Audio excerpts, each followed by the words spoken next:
House resumes and debate continues.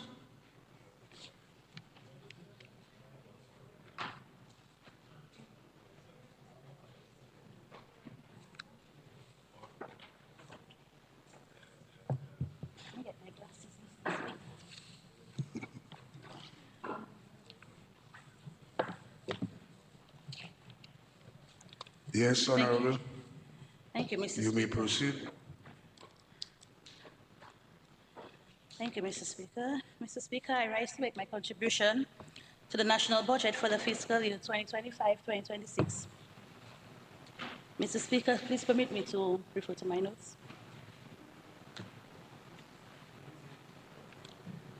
Refer to your. My notes, please. Okay, permission granted. Thank you very much, Mr. Speaker. Mr. Speaker, let me begin by welcoming my esteemed colleagues, even though they are out for the time, and to the wonderful, industrious, and most importantly, the supportive constituents of the Salsbury, Kulibistri, and Monrachet communities. Let me begin my presentation by making a few remarks on agriculture. I love agriculture, Mr. Speaker. Mr. Speaker, I speak on behalf of every farmer, every fisher, and rural family whose livelihood depends on the land and the sea. Mr. Speaker, we all know that agriculture is the heartbeat of our economy, the bedrock of our food security, and the heritage of our people, and that has proven to be a fact.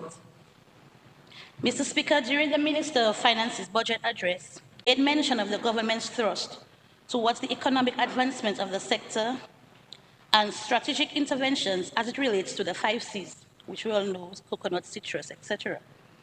Further, Mr. Speaker, he stated that in respect of coconut and cocoa, the government did ensure the distribution of planting material with in excess of 10,000 coconut plants distributed to 188 farmers and 17,000 cocoa plants to 85 farmers.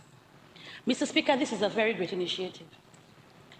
But I am left to ask a few questions because, Mr. Speaker, after the national budget last week Friday, many persons were meeting and asking, but Jasmine, how come we didn't know about that?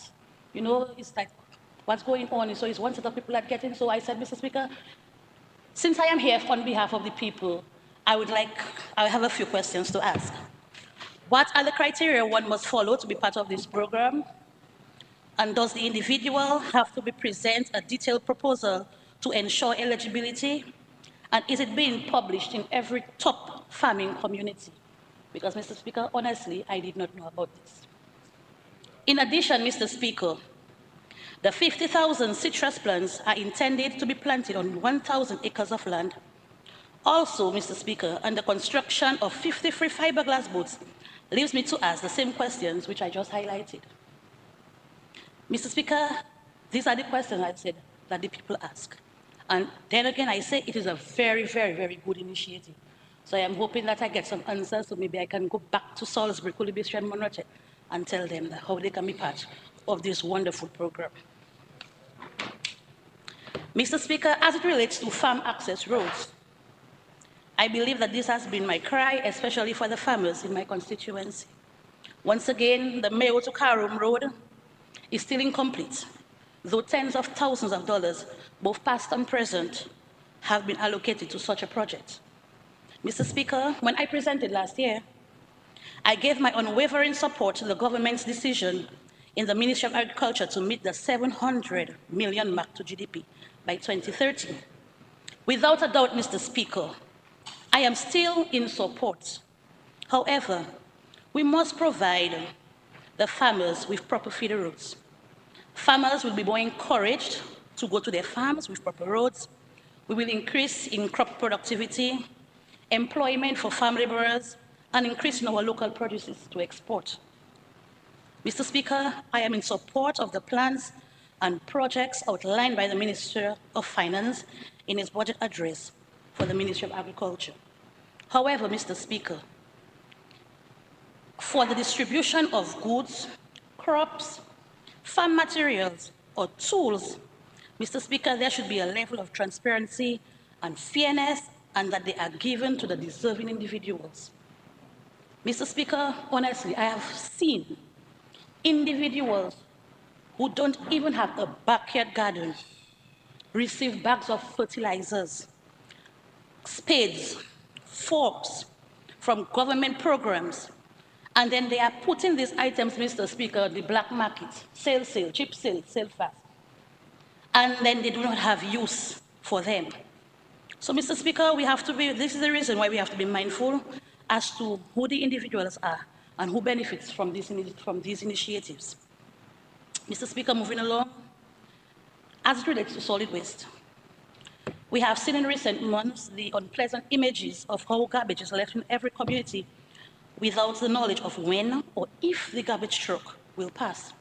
Garbage is left in community for days, Mr. Speaker, sometimes a whole week. It is seen in my community. Taking into consideration, Mr. Speaker, the confirmed cases of leptospirosis in our country, we must be very mindful, Mr. Speaker. As the Minister of Finance stated in the budget that there are 6 new garbage trucks that have been procured. 2 of these come in next month and the others in October. So, Mr. Speaker, I say that we must be more proactive. Let us not wait until something's happened so we can act. Mr. Speaker, as I said, the Minister of Finance has already outlined the plans and recommendations set to curb the issue of waste disposal. I do hope that this matter will be dealt with swiftly and expeditiously, as it doesn't only affect the image and infrastructure of our country, but also poses a health threat to our citizens. Mr. Speaker, need I say that I support the OK2HP initiative. It is my hope that the people will take advantage of this opportunity, giving them the opportunity to own their homes at only 2% interest. Mr. Speaker, I cannot get better than that. Also, with the 6 months grace period, as I said, Mr. Speaker, say blaibo debo. When it is good, say it is good.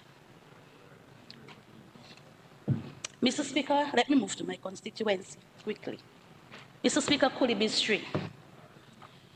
Mr. Speaker, in all honesty, I do not even know where to begin when I speak of Kulibistri. Since I became the parliamentary representative for this community, it has been a constant cry, a constant plea for the much-needed river wall and the bridge that connects the 2 sections of this community. Most times, I often feel like Kulibistri has been erased from the map of Dominica. Absolutely nothing is happening here, Mr. Speaker. Mr. Speaker, need I remind this honorable House that Kulibistri again was declared a special disaster area after the passing of Tropical Storm Erica in 2015. It has been almost 10 years, Mr. Speaker. To this date, nothing, absolutely nothing has been done. Mr. Speaker, recently, last month, to be exact, just a little rain and Kulibistri was already underwater. Mr. Speaker, no bridge.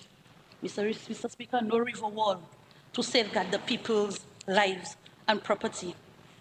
No homes to relocate to. No hurricane shelter. As I said, absolutely nothing for Kulibistri. Let me give and take. I am grateful for the water project, which is ongoing. Yet, what about the protection of lives and property? People's lives matter, Mr. Speaker. Right about now, Mr. Speaker, I do not even know what to say when I am confronted by the residents. So I come here in this honorable House to speak of the plight of my people, make sure their concerns and their voices are heard through me on their behalf. Mr. Speaker, I pray for Kulibistri because only God knows the fear that I instill in the hearts of these people, especially when it rains. So I will not stop pushing and making requests and asking for what is needed on their behalf. As the good book says, ask and you shall receive. So I remain hopeful, Mr. Speaker, that one day the people of Kulibistri will get what they so desire. Mr. Speaker, I move to Morachet. I mentioned last year of the village expansion as it relates to the extension of the road. Since Monrachet, as we know, it's a one-way in, one-way out, liquor hamlet.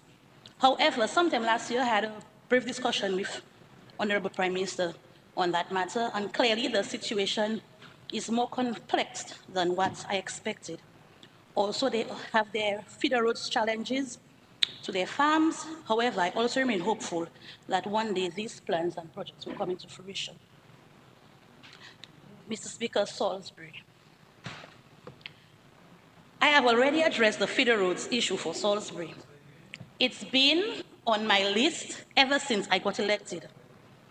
In the Minister of Finance's budget address, he stated, and I quote, that this government has recognized that a robust health system must be grounded in equity and driven by strategic investments that positively impact on every citizen in every community. Mr. Speaker, I was very happy when I saw the Minister of Health stood up before me this morning because I was expecting something for Salsbury in his speech. Unfortunately, I did not hear that. Mr. Speaker, if you know what a niche pool is, a false nest, that is what we have as a health center in Salsbury, and I said that last year as well. Mr. Speaker, I am not exaggerating. The emergency bed is in the sitting area. The kitchenette is close to the dressing room. Zero privacy, inadequate space. Like I explained earlier, Mr. Speaker, it is a niche pool, a false nest. Minister of Health, please, well, he's not there. I need him to intercede on our behalf. We are in dire need of a more modern, larger, and more equipped medical facility. Again, Mr. Speaker, I will ask. Mr. Speaker, the Gravin Road in Upper Salsbury is a cause for great concern. I remember last year we had an incident where we had a lot of rain and that area was washed by water. The Wasco could not get to the water intake. And Mr. Speaker, if we are cut off, it is a problem for the community. Because if we are left without water and this road is cut off, then I don't know what will happen. I made mention of that last year, and they have put something which is temporary, but we need something proper in this area. I heard the member for Roseau South address making a request for a Bailey Bridge for Emsall, I believe, Mr. Speaker. We are in need of a Bailey Bridge as well in Bonwavin area. It is also the feeder road. Farmers must pass through this area to get to their farms. So it's a need for concern. Mr. Speaker, again, I said I will ask. Mr. Speaker, moving along, I can touch on so many things that we need in Salsbury.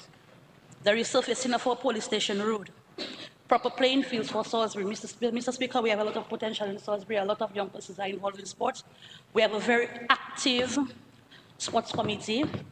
While I'm on the sports committee, Mr. Speaker, we have our annual road race on the 16th of August.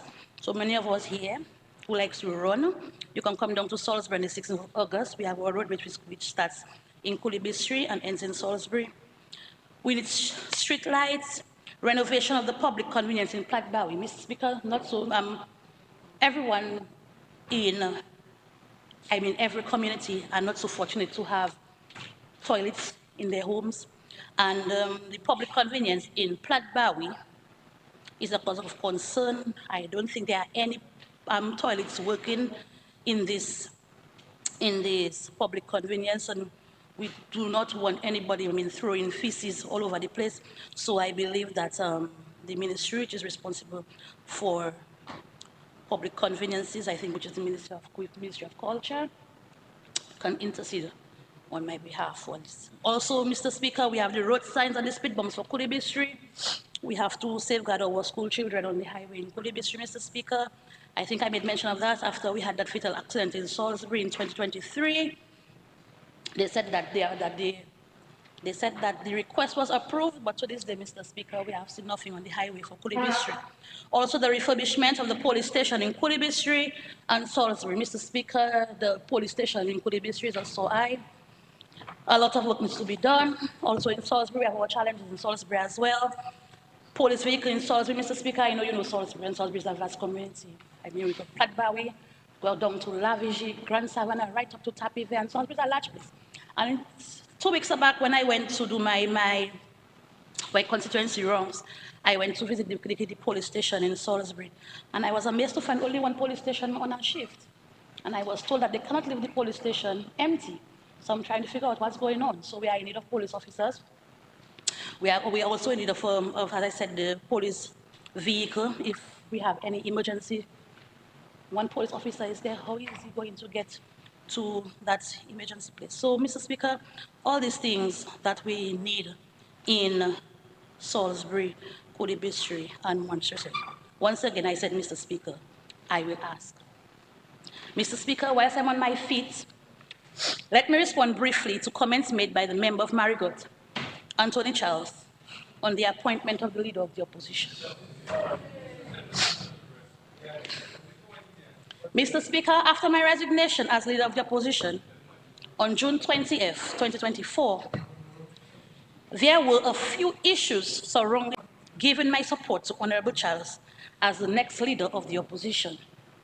To fast forward, Mr. Speaker, after careful and long consideration, I decided to reach out to Honorable Charles, initiating a meeting so we could sit and discuss the way forward on the issue. When contacted, Honorable Charles agreed to meet, then quickly turned around asking, what is the purpose of the meeting? What is the agenda? And before I could respond, Honorable Charles told me, and I quote, at this point, we will have to correspond by writing, end of quote. Me being persistent, Mr. Speaker, and willing to put the matter to rest, kept initiating a meeting with Honorable Charles. Mr. Speaker, July 25th, 2024, Honorable Charles told me we could have a meeting after the 5-day Parliament sessions, which I agreed to at 6:57 p.m. Mr. Speaker, at 7:11 that same night, Honorable Charles sent me a message, and I quote again, the country can run without opposition leader until elections, close quote. On the day Honorable Charles was expected to respond to the national budget of 2024-2025, I asked him again, so Tony, you have not made up your mind as yet? Honorable Charles replied to me and said, nah man, we good. We don't need opposition leader. This was the final verbal one-on-one decision we had as it relates to the matter. So, Mr. Speaker, I was indeed quite taken aback on Monday that the member for Marigot could stand before this honorable house, giving the honorable members and the general public the impression that I, Honorable Jesper Paul Victor, is holding the country under constitutional bondage. Mr. Speaker, I have acted on what was said to me by Honorable Charles, that he does not want to be the leader of the opposition, and we do not need a leader of the opposition. This was placed on according to his responses and his lack of interest to settle the matter. Mr. Speaker, I just need this moment to clear my name and to clear the air. Thank you, Mr. Speaker.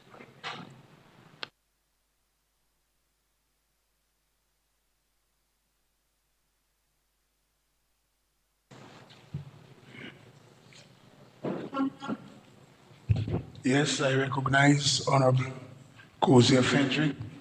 You may take the floor. Thank you very much, Mr. Speaker, and thank you very much, colleagues. I stand to support wholesomely the budget of this year, 2025-2026, in its entirety. Mr. Speaker, I just want to start off by thanking my colleagues who are here, members of this Honourable Parliament, also the Cabinet of Ministers, the various heads of departments across the 6 divisions or departments that I preside over. And also, more importantly, though, Mr. Speaker, the good folks from the Salsbury constituency, and I'm speaking from Wakama all the way to Pegua, and how this budget is going to affect them. And I'm hoping that this afternoon, Mr. Speaker, I will not be long, but I will address a few important issues here, and I'd like to engage the listening public to their roles and responsibilities in dealing with the environment matters that affect us in many ways than one. Mr. Speaker, We have 6 divisions within the Ministry of Environment, responsible environment. We do have environmental coordination, we have Carinago Affairs, the NEP, or the National Employment Program. We also have Constituency Empowerment, Forestry, Wildlife and Parks Division, and also the Solid Waste Management Corporation. So this in its entirety deals with all of the issues that deals with the environment of our country. Mr. Speaker, I will also speak to some of the environmental highlights in the budget. I will touch briefly on the major projects affecting my constituency. I will also admonish everyone here on the importance of the environment and also what are the actions we can all take as citizens to address our issues. Mr. Speaker, looking at the measures, the first measure, looking through the budget address in its entirety, Youth Agricultural Land Lease Program. So the impact of this is important, Mr. Speaker. In a general sense, it will reduce the barriers to entry. It will encourage young people to get involved in agriculture, and it will help with food security and also job creation. So this is very important because clearly having over 300 acres of land available to young people, having farmers pay $1 an acre for the first 5 years is important. I just say, Mr. Speaker, while I'm on my feet, we have a unique case in the Carinago territory, in the Salsbury constituency, that we have land in common. And so it means that the land that we live on and we farm on is all held in common by the Carinago Chief and Council. And I dare say this measure, I would like the people of the Carinago territory to delve into this one. Because that means that we can now get a piece of Dominica, another piece of Dominica. Yes. We have surety in our space already because no one can come in and do anything. That's our space, that's our secret space, our sacred territory. But we will now have the opportunity to go out there and look for lands and to expand our enterprise. And I dare say we will in the constituency look at the number 5 of these 5 C's, because it appears to me to be something that will be a very profitable enterprise for us. And so a very profitable enterprise. So, Mr. Speaker, being on the east coast of the island, during the onslaught of Hurricane Maria, we lost over 95% of our housing stock. So we know we actually are on the front line of climate change. And so when you look at agriculture insurance, it's going to be very important. Because we also have a legacy of having benefits from this, Mr. Speaker. We were part of it during the banana industry, or what we call the green gold at the time. We cleared massive areas of land in the Carinago territory at Atkinson, and we planted bananas. And Mr. Speaker, just a bit of historical context. Crops above the land, Mr. Speaker, were only brought into our country when people of European descent came. Because before that, it was all crops on the ground. Because my ancestors knew that every year a hurricane is going to come, because hurricane is actually the god of destruction in Carinago language. So they would know every year a hurricane would come and wipe out the land. So they're not going to plant things above the ground. So all of the yam, the dashing, the potatoes, the cassava, that's what we had. But we really got into the enterprise of being part of the national development and really planted acres and acres of bananas. But whenever there was a major weather event, we lost significant yields. And so this particular measure will help us because what it will do really, it will lower the cost of production for farmers, and we will help with the national food security. And also, Mr. Speaker, it will protect us, like I said, against climate-related losses.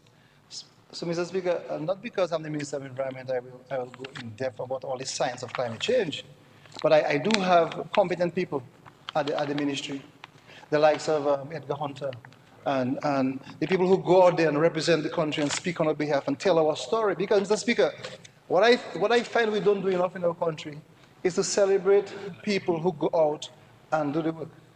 The day-to-day operations of telling our story. Because, Mr. Speaker, we seem to forget that because only in 2017 we were hit by a major hurricane, losing over 226% of our GDP. We took on the responsibility to build our country back by ourselves because we got no help. And so the world is looking at us and how has this little country done this by themselves? So we are called on in every forum, in every conference, in every conversation to tell our story. And so we've been doing this and we're happy because we got the opportunity to do this and with the leadership of the cabinet, the leadership of the Prime Minister, we are continuing to build a resilient country. And that is a very important thing, Mr. Speaker. We will take advantage, Mr. Speaker, of measure number 3, national laboratory development, because we know that we need to have food security, and meat is a significant part of that. Although, Mr. Speaker, I do not indulge in such carnivorous behaviors, but there are people in my constituency who do. And it's not about personal preference, Mr. Speaker, it's about what affects the entire nation. And so I support this. Now, Mr. Speaker, measure number 4, we do have agriculture or agro-processing. And the Kalago people and the people from the general area of the Salsbury constituency, because we do have a wonderful agro-processor in Antrizo. Turning a tuber, a poisonous tuber, Mr. Speaker, into something that becomes a delicious part of everyday eating. So taking a cassava, extracting the poison from it, the cyanide, and making cassava bread is something we've been doing for years, for thousands of years, Mr. Speaker. And so when we have the measure to deal with agro-processing, it means that we're going to continue to empower the small businesses. We're going to support rural employment. And also, Mr. Speaker, we will do what my comrade speaker about, adding value to a crop. So, Mr. Speaker, this will sit very well with the people of the Salsbury constituency, because we have been. And, Mr. Speaker, it has a very peculiar history. We were grinding cassava on stones, and now we're able to mechanize that entire thing. And so I challenge my comrades, my brothers and sisters, fellow warriors in the Salsbury constituency to reach out and be part of this process, Mr. Speaker. Mr. Speaker, we spoke about how do we treat solid waste management. And Mr. Speaker, this is an important piece of our country, because we have a country that we saw in our own lifetime bounce back by itself. If we were all on cruise ships out in the ocean, Dominica would flourish by itself. We saw that. Well, what is very important for us to note is that sharing that space, sharing what I love to call Waitukubuli, the Dominican space with nature, we have a big part to play. So we have to ensure that the waste that we have at our homes can be managed. Mr. Speaker, the la pommage, the food peeling, the bones and the branches from trees we trim in our yards, all of those things we have to be able to manage that, Mr. Speaker. And I think it has to be a responsibility for every single citizen to take on. I quarrel sometimes with my brothers and sisters in the Kalago space. How is it that a banana leaf leaves the Kalago territory, end up in Roseau? I mean, and then, although we speak very candidly, and the Minister of Finance is here, we're going to bring in the trucks. But you know, these trucks are built for certain jurisdictions.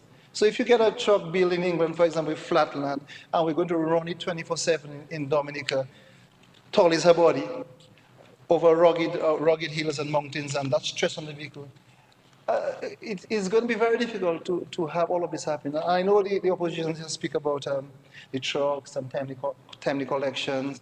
We have to be mindful to friends, comrades, brothers and sisters, that the corporation doesn't operate on wind or water.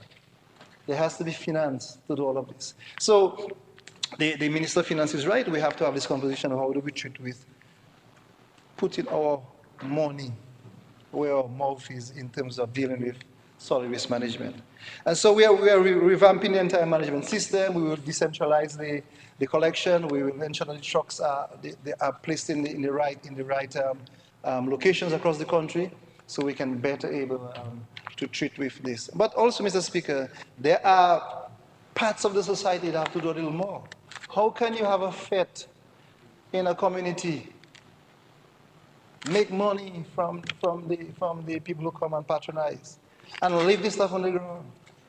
And then you wonder, and then you ask them, and something I see in the social media, what are the authorities doing? We have to have a responsibility, Mr. Speaker. When I was driving through downtown Roseau on a Sunday afternoon, I see cardboard boxes. That means they are packaging for material lying on the streets of Roseau. I saw television boxes, well, boxes that contain televisions and other appliances that's there on the side of the road, on the Côte Chiré, and so where is the corporate responsibility of the business places, Mr. Speaker? And just to say, Mr. Speaker, the landfill is just about 6 minutes from Roseau. And it's a minimal cost of about, I could be corrected, about $50 per ton to bring the materials to the landfill. So it appears to me, Mr. Speaker, that there's a certain level of irresponsibility. And where I sit as a minister and hear the cry of the manager, Florence Mitchell, and the staff at the Solid Waste Management Corporation, that it looks like we're wicked, man. We're wicked. Because in some of the material that is on the ground that we call solid waste, there are some materials that you, Mr. Speaker, would not even want to pass nearby. And yet we have to delve in it and put it on the trucks. And so I want to commend these gentlemen. I think they are special people. They're special people because there's a story that says that parts of the body and which one is more important. The brain say it was more important. The heart say it was more important. And then where our waste comes from say is most important. Because if it's shut down, your body will shut down. And we have people of medical background here, you know what you're talking about. And so I get the sense that this is where we are, because we are at that level that we are not honoring what they do. And I think, Mr. Speaker, our commitment as citizens, as corporate people in corporate society, we have to do more, because it is an important piece. So we're doing this, and we are taking this on. And people ask us why, and suddenly there's a schedule, and like everything else, those of you who are teachers, you would have a timetable, the rain falls, and you have to change the stuff around. Trucks break down.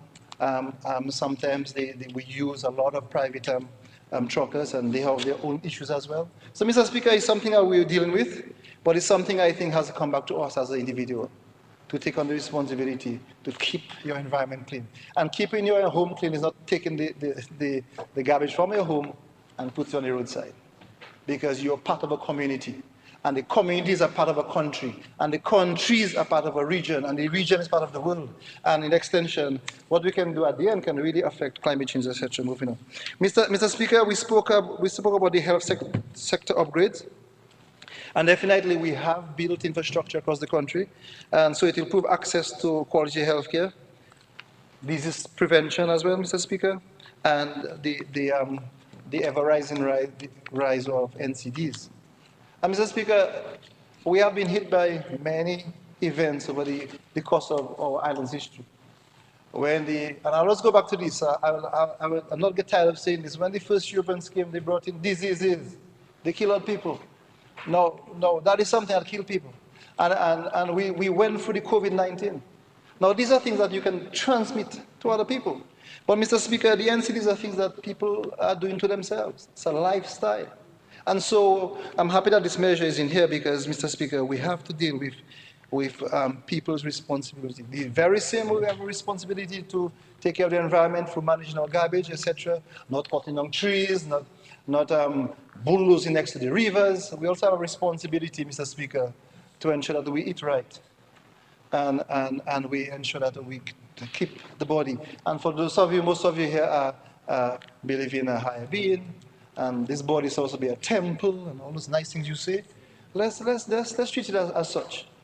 And I think, Mr. Speaker, that will be less stress. There will be less stress on the system. Because your decision to eat something that makes your body unhealthy becomes stress on the system. And the question I ask myself every day, why is the irresponsibility of you as a person become my responsibility as a taxpayer? So I think we have to look at this. So this measure here is crucial, Mr. Speaker, because we have to play our part. You see, Mr. Speaker, we are in the time in our history where we all want rights. But we have to be able to balance those rights with responsibility. Your right to have certain things have to come with a responsibility to help make a change, Mr. Speaker. But I know where it comes from. The whole right thing come out of you. We've been exploited, and we come out from a slave mentality, so we want a right to everything.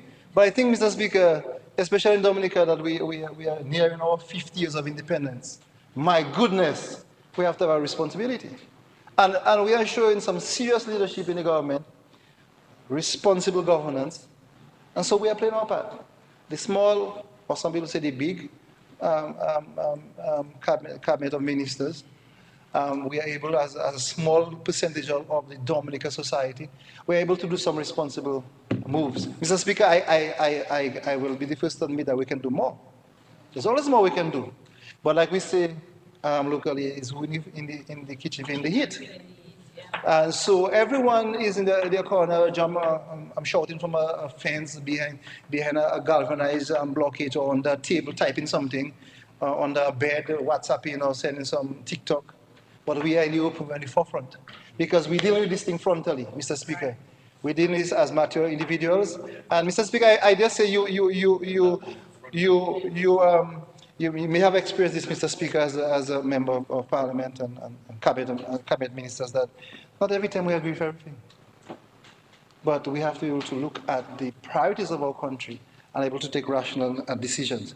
Mr. Speaker, we also speak to the measure related to education and vocational training. And I'm very passionate about this, Mr. Speaker, because when I started my career in the public service, I taught JSP, the junior secondary program. I taught skills. And we're speaking to about $71.3 million that's allocated to the establishment of the Fab Lab at the Dominica State College. And Mr. Speaker, the impact is immense. We'll enhance digital literacy, we'll promote innovation, and also we'll prepare the young generation for some really high-tech jobs. So we are not discouraging them from being farmers and construction workers, but we're also mindful that in the way we interact with technology, we can also 24 be more those, minutes, 24 more minutes. 24 more minutes. Yeah. That's fine. So when you are on 10 more minutes, I will tell you. Yeah, that's fine. And so we can have young people who can produce those products as well, Mr. Speaker. And I dare say, I'm hoping that my son, I have a little 9-year-old son, will be able to be part of that, because these guys have their tablets, they're doing Roblox, they're buying stuff, they're extracting money from our credit cards, and we're spending some money. So we have to make sure the investment continues and that they can produce more, Mr. Speaker. Geothermal energy and the battery storage, we have this as well, so that's important because, of course, it will lower the electricity cost, it will boost our energy security, and of course, it will make us able to compete and also be a little free us up, Mr. Speaker, from the fossil fuels. We have also measures on infrastructure and road development. It will impact connectivity, Mr. Speaker, and I can speak very candidly about this because I benefit from this. The wonderful road that goes through the Carnago space at Kingston and Trizla, all the way it's from Bois Diable to Hatton Garden, or some people say Tarish Pit to Hatton Garden. It opens up the east. So the East Coast Road is something that's important. It's not just about driving on the road and no bumps, but it's also connecting farmers, connecting people, and ensuring that rural communities like Castle Bruce, Saint-Sever, all the way to Forblay and Drizzle and Baraka and Siniku can all benefit from the experiences of tourists spending their dollar in that space. Mr. Speaker,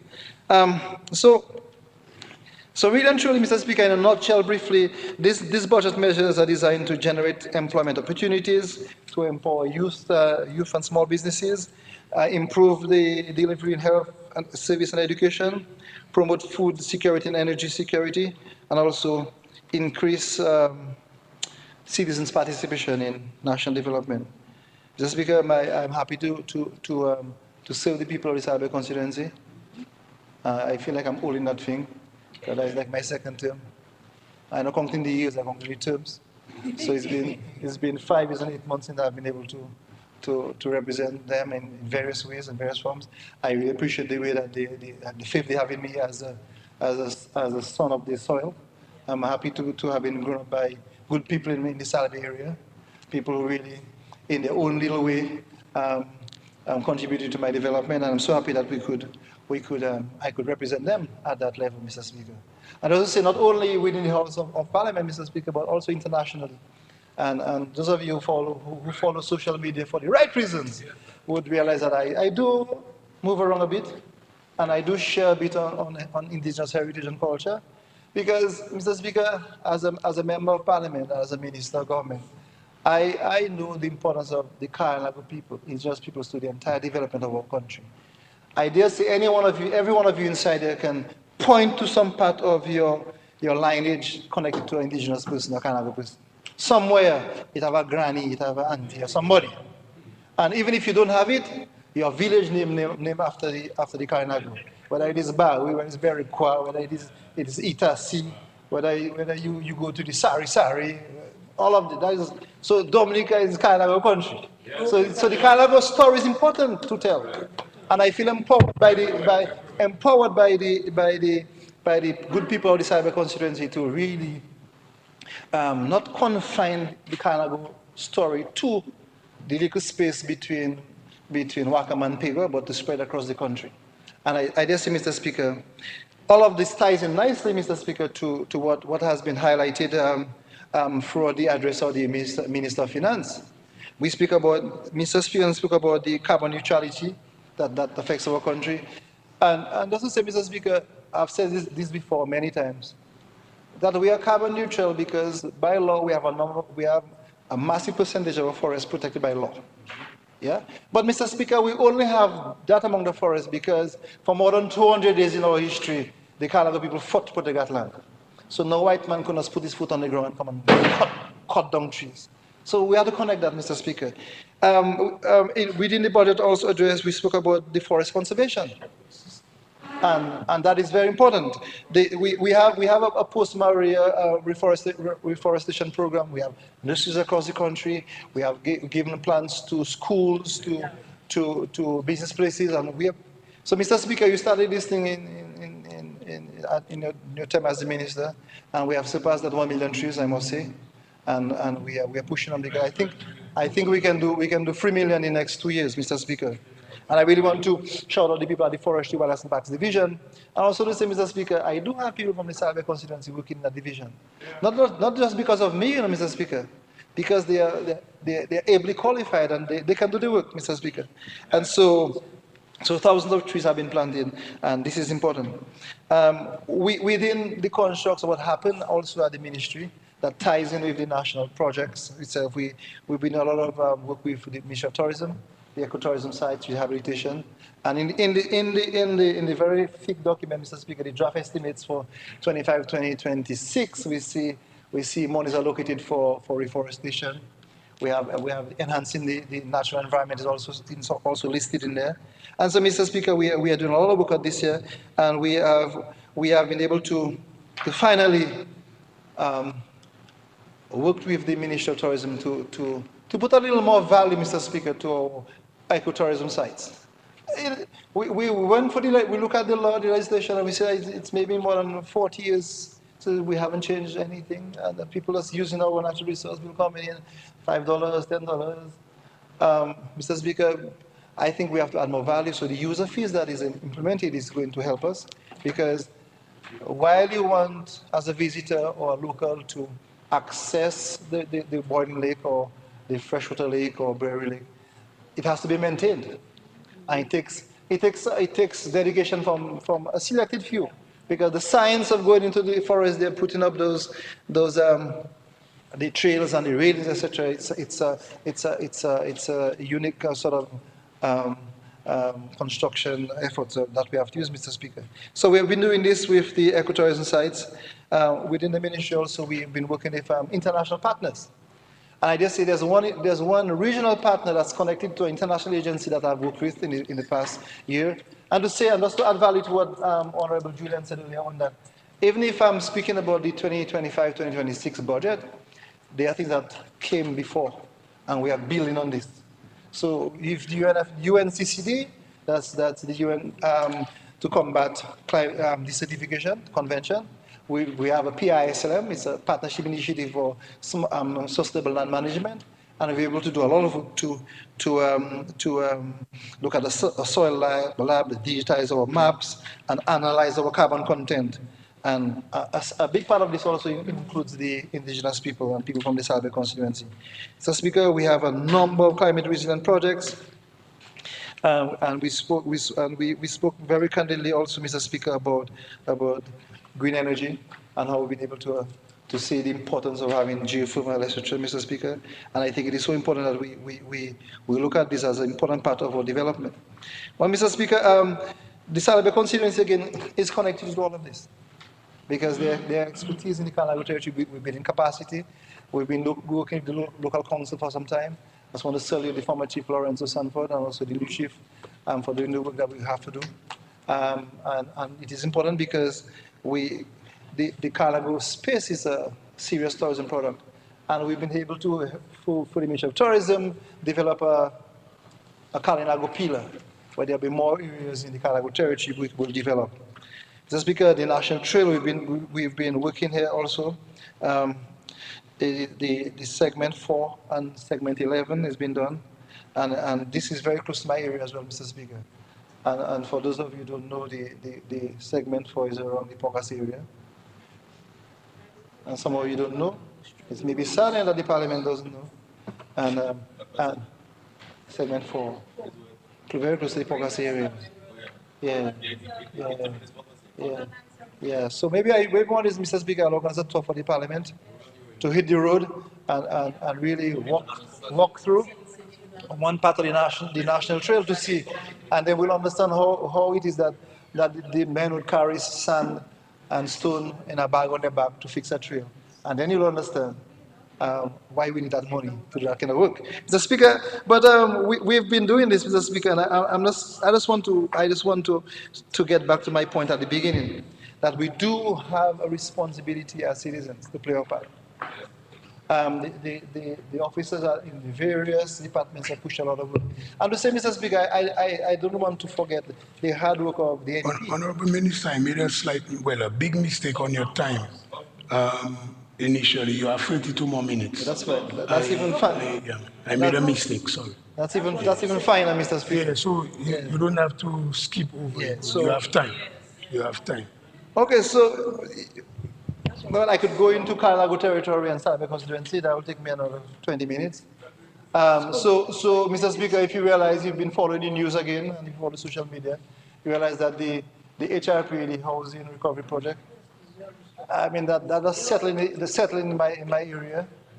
The office was there for a few months. Still there, we have been able to build a number of homes, more than 125 homes built, and these homes cost at least now, in present currency, $150,000 at least. And what was interesting about this, Mr. Speaker, is that all of the contractors are from my area. They're from the Salsbury constituency. And I'll tell you how it came about, Mr. Speaker. I think the Parliament needs to know, because I think maybe myself need to talk more about what we're doing as a government. We are able to access a loan from the World Bank, and the World Bank have criteria who can be a contractor. That at a certain point, none of my folks in the Carnago space were able to be a contractor that was certified. I was able to bring them together with the former chief and do some training with them. Oh, that's good. And also, we wrote a very strong letter, supported by the Prime Minister and at the time, to say that if you don't give an opportunity to indigenous community, you're not helping them in their movements, because they are able to do it. They will need some time, but they can catch up. And the gentleman did, Mr. Speaker. And so all of the homes under the HRP they are built by contractors. So now they have a portfolio. So now they can we held the hand, Mr. Speaker, and now them fellows running, they checking the city. We also had this project of 50 homes being built in the Carnago territory. We have about 5 more to do from the European funds. We didn't have a main Carnago contractor, which is a bigger project, but 80% of the workers are from the Carnago space. So that's a serious thing. So, Mr. Speaker, the point about unemployment, right now, Mr. Speaker, we have so much happening in the Carnago territory that it's very, very difficult to find people to do just minimal labor. It's very difficult because people are engaged in homes. There are folks who have gone out of the Carnago, out of their comfort space, Mr. Speaker. They're now at the airport project. Some guys are driving trucks, and security. It's an important piece. Actually, some of the main guys, the steel work guys on the cable car project are from the Carnago territory. They also on that project in the valley. So, like I said, Mr. Speaker, there's a level of comfort within the Salsbury constituency. It is not a space where, of 40 years ago, or even at least 25 years ago, before the Labour Party, where those quiet. They have become a serious part of the conversation. They have become a serious citizen in their own country. So now they are able to go out and hone their skills and also make some serious money. And every now and then we have to warn a few of them because we have some cars coming in and make sure they are licensed and insured. Because when a man gets a ride, he uplifts himself and be able to make investments in himself, Mr. Speaker. So, Mr. Speaker, we also look at not just the improvement in the road network, Mr. Speaker, but also in the water supply, because we had a wonderful collaboration with Public Works with DOASCO, and to ensure that we did an entire new water system while we were building the road. Because, you know, I could say it here in Parliament, I think, because DOASCO does this mash up Quarter Road after it nick. And so we solved that in the Salsbury area, to do it in tandem. Also working with DOMLEC to ensure we moved and realigned some of the power lines. So when you come to the Carnago territory, all the way to Atkinson, you have a good water system and also you have proper lighting and that stuff, Mr. Speaker. Mr. Speaker, we've been able to, in the last year, commence the building of a multipurpose center. It is part of the regional effort. It was captured in our NRDS and also regional plan moving forward that would have regional shelters. When we did the assessment, we realized that we may have had to go to Castlebrus. We'd have had to go to Castlebrus to get shelter. But what if Senhouse River barred us? We couldn't go. And we couldn't cross the Pegor River. So the geography kind of created a space for us to have a center in the Carnago territory. And Mr. Speaker, it's built in the Badaka community. It has special design that celebrates our Carnago heritage. And because it is in the Badaka community, it is close to Atkinson and Chisel. So it really will, although it is called the Carnago Center, it is really going to protect the lives of people in the entire constituency. Mr. Speaker. So we've been doing this. We've done a lot of work in the last 2 years, Mr. Speaker, and moving forward, we'll be doing a lot of work with UNDP and other agencies to look at the Carnago craft, look at the agro-processing, how do we do more tourism projects, Mr. Speaker.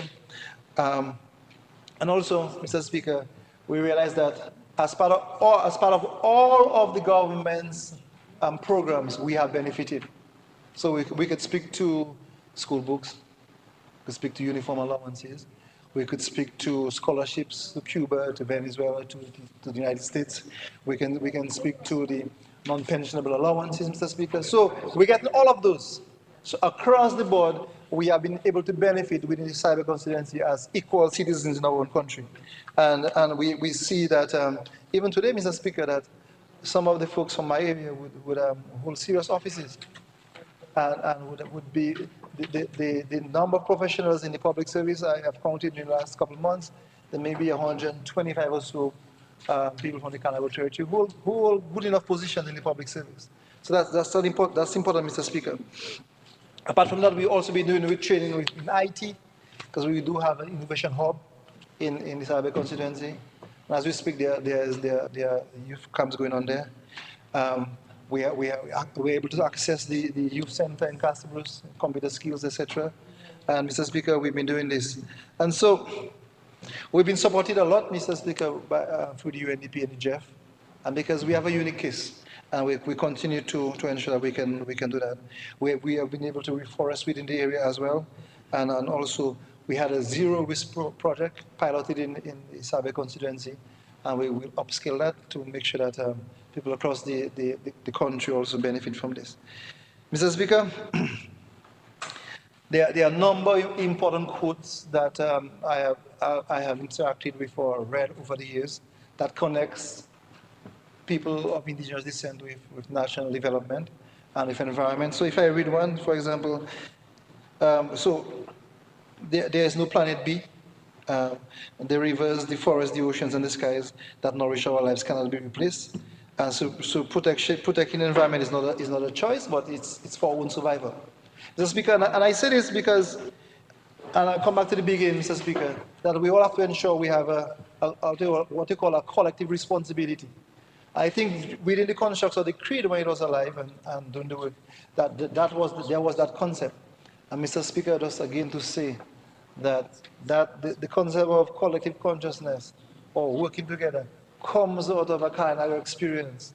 Something that was called the Kudme in Creole is a Kalinago concept. Because no one man could cut down a tree to a gummy to make a boat. You had to bring the village together. No one man could take an axe and cut down the parts of the forest to make a house. So when the friends saw that, they say, what? They say, they give some hand. And becomes part of our Creole language, but it comes out of the consciousness of people to work together. Mr. Speaker. And I'm happy to celebrate that within the constructs of our society. Because what we're doing here today, Mr. Speaker, is basically a good me. Because we're here, we put our ideas together, we put in our expertise together, and we're bringing up a budget for the Minister of Finance to say how can we make the country better. And I say, Mr. Speaker, we can do plenty more, but we are doing a lot, Mr. Speaker. So, in the end, really, if we want to ensure that Dominica continues to thrive and be a place to enjoy. Because once we build our international airport, once we get our marina in place, that means that our country is more accessible to the world. And we want people to come into an environment that is healthy and clean. Yes? And I just say, Mr. Speaker, I have a unique experience every day. I get up in the east, I see the sunrise. I have a shower, I do my stuff, I have breakfast, and I drive, Mr. Speaker, through the rainforest. And I have a little old jeep, I just bend the cover back sometimes, and a little rain drizzle me sometimes, I feel good. So I stop in Bellas and I drink some water from a source there, a little water hole. Yeah? And I drive through all Dominica, and I come to work on the West Coast. I try my best, Mr. Speaker, to do honest work. I try, very hard. And once I'm done for the day, Mr. Speaker, I see the sunset. I drive in under the cliff, I see the sunset in orange on the horizon. I've experienced a whole in Dominica, sunrise to sunset. Yes, and depends on what time I go up, Mr. Speaker, after cabinet, I see the moon. No, Mr. Speaker, these are things on a very serious note. These are things that people pay. People leave Europe, people leave America to come. We have that for free, Mr. Speaker. So I'm not saying that when we get people access to our country, this is what we have to offer them. And so we have to play our part. I mean, it's say that, like my friend says, say we bagay, that's serious business. Because we can't take this for granted, Mr. Speaker. So at the end, it appears to me, Mr. Speaker, that we have to, in terms of solid waste management, we ourselves as people have to reduce, reuse, recycle. But I dare say one more thing that I'm going to work with the manager to install or to establish, that sometimes we have to refuse. There's something you have to refuse, Mr. Speaker. And so we spoke a little bit about it. We started talking about vehicles coming into the country, the age of vehicles, because it appears to me we don't want our country to be a dumping site for vehicles. I know it's a sensitive issue because something that man can afford. You check, we know that. But it is important thing to have a conversation about, Mr. Speaker, because we do not want to continue to be the dumping ground for all sorts of things, just because that we can afford. So we have to continue the conversation, and Dr. Mark spoke about this very candidly. So we have to minimize the use of single-use of plastic. We did that, Mr. Speaker. Plastic, but some people still go to this thing, and some people still pay money and still buy plastic bags. But I just want to encourage you to recycle. You reuse containers and bags, Mr. Speaker. When I grew up in the Carlago territory back in the 1980s, that means I old. My parents and my grandparents would recycle stuff. At a certain point in my life, I realized, Mr. Speaker, it wasn't a good habit, you know, because fellas would take a jerry can. It had a big skull with bones on it. I'm gonna shake water in that and collect water, you know. So it maybe was not a good habit, but it was recycling. All of the containers we put lentils and rice and flour. We recycle stuff. Yeah, the old refrigerator you put in the backyard, you throw some soil in that, and you plant some vegetables. So these are things we were doing, Mr. Speaker. So we can do that in a serious way. And Mr. Speaker, I dare say to the listening public that we need to sort things out at our home. I don't think it takes much, Mr. Speaker, to get a 5-gallon bucket or a Harris Spence bucket, and let's put everything that rots in it. Just imagine you have a 5-gallon bucket, you put everything that rots in it, you have some clear plastic bags, you put cans and bottles in it so you can see what's in there, and in the garbage bin you have stuff that can go to Roseau. A simple thing. Now, I do not think, Mr. Speaker, in all honesty, that it has to be a whip or a policy by government to tell you to separate those things, Mr. Speaker. I know, Mr. Speaker, as a state, we have a right, we have a responsibility to manage that in the big sense. But I don't think when we spoke about, we envisioned the Solid Waste Management Corporation was to go and tell man to separate things and do that. It was to manage it at the bigger level. And so, yes, when we travel, Mr. Speaker, we do that stuff. We have a gum and everything and put in our pocket. We mess up our jacket sometimes. We don't throw things from our car. So if we can do it in a state that is foreign to us, why are we, according to the elders, why are we polluting Mother Earth, Mr. Speaker, by throwing a KFC box in Pocasset? So I'm just saying we need to do this. Mr. Speaker, we also have to look seriously about protecting the forest, because the forest is an asset. I'm aware of foresters who have been out there. Right now we may have planted more than 10 acres of mahogany in the forest. So it means that we can harvest, but we can harvest in a responsible way. My ancestors did that, building canoes from the Gambia. People in rural communities would cut down lumber to make houses, build their homes. So we can cut down, Mr. Speaker, but how do we cut down? So that's a little word of caution to people who own lands that are sloping lands. You need to manage that for soil erosion. If you're close to the river, you ensure that the river can only flow and water your plants if you keep the forest to maintain it. So if you destroy the watershed, then you're going to mess it up. Mr. Speaker, before I became the minister, I thought that was common sense. Just not cut down a tree by a river. But it means that we have to go on a campaign. Here's what you, Mr. Speaker. And people tell us in some circles, you need to do more PR, you need to go out and talk to people. But what is your responsibility? You're responsible as a person. That you don't think that if you cut down a tree by a river, they think, it will fall apart. So, Mr. Speaker, we have to do this. We have to avoid cutting trees near the water sources. And apart from that, Mr. Speaker, we need to participate in the process. You need to participate in replanting trees. I find we want to cut down trees too much. We want to cut down trees and just pour concrete on the ground. And I think we should plant. Because, Mr. Speaker, those plants, they take a little while. When you plant a mahogany tree, you will get benefits of it for maybe 10, 15 years. So that's a good investment in your child or your grandchild. But in your own lifetime, you could have destroyed it and make things worse, Mr. Speaker. And we also need to show some respect to the national parks and protected areas, Mr. Speaker. We have done a lot of work in the past few years around the national park, the Mount Wapita National Park, because people have private lands and people, of course, people have to live, people have to survive. We are a country that's based on agriculture primarily, Mr. Speaker. 15 minutes, 15. But in so doing, Mr. Speaker, we have to respect those areas. So when the park wardens say, hey, Panda, you can't do that. So there's an old saying among those of us who are deep in the environment work, or sometimes they call us tree hoggers. We have to be, you should take pictures, Mr. Speaker, and leave memories.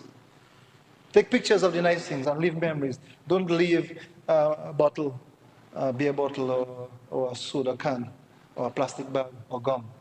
So you take pictures, and then you leave memories in this space. So respect the parks that we have. And Mr. Speaker, we have some nice parks in the country. I'm seriously, we have the Caribbean National Park, we have the Mount Wapita National Park. And this thing, Mr. Speaker, is not only for us in Dominica. This is a UNESCO park. And so it's ascribed, as they say, in the proper parlance. It's ascribed as a UNESCO park. So it has value not just to us, Mr. Speaker, but to the international world. And they're also looking at how we treat it for ourselves because it's part of our heritage. Mr. Speaker, we need to keep our communities clean. I mean, the NEP program, which I'm happy to lead and to chair over in a sense, one part of it is the cleanup and beautification. And that's the biggest part of it, Mr. Speaker, and I want to commend the wonderful folks. When I came in this morning from the Canalago space coming down, they were on the road, and the road was wet. So it means it was raining, and they were there. And then I know when they were cutting the grass, they got bottles in there. Mr. Speaker, if you don't know, I have done it, you put a swiper or a brush cutter in a bottle. It's getting on your zoko jam, your shin, Mr. Speaker. Or you get a rotten piece of chicken in a bag, and you hit that. So it stays on your nose for a couple of hours, Mr. Speaker. And these are the real things that people face every day on the road. So we have to play a part in keeping the community clean. Dispose of the waste in bins. If you can buy the bins for free, $400, we can get buckets. We can get other containers. And we have to stop this thing of dumping by the rivers. So, Mr. Speaker, every holiday, I check it out. I've done this research myself. Every holiday, fellas go on a river line. Yeah, let's go by a river and cook our food. That's what they say. After they cook the food, plastic on the ground, seasoning thing, Coke bottle. I don't want to discriminate, but there's a BB bottle on the ground, a pink grapefruit juice container on the ground. And so after enjoying the river and enjoying the nice food, broth or whatever you have, you just leave this stuff there.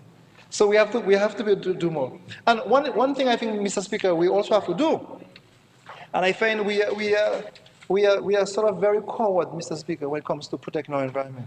We see people, Mr. Speaker, doing illegal activities, dumping stuff. We say nothing. We say, well, because he's our partner, he's my friend, or my girlfriend, or my boyfriend, my thing, I don't report it. And then, Mr. Speaker, you want us to put a sign saying, do not dump.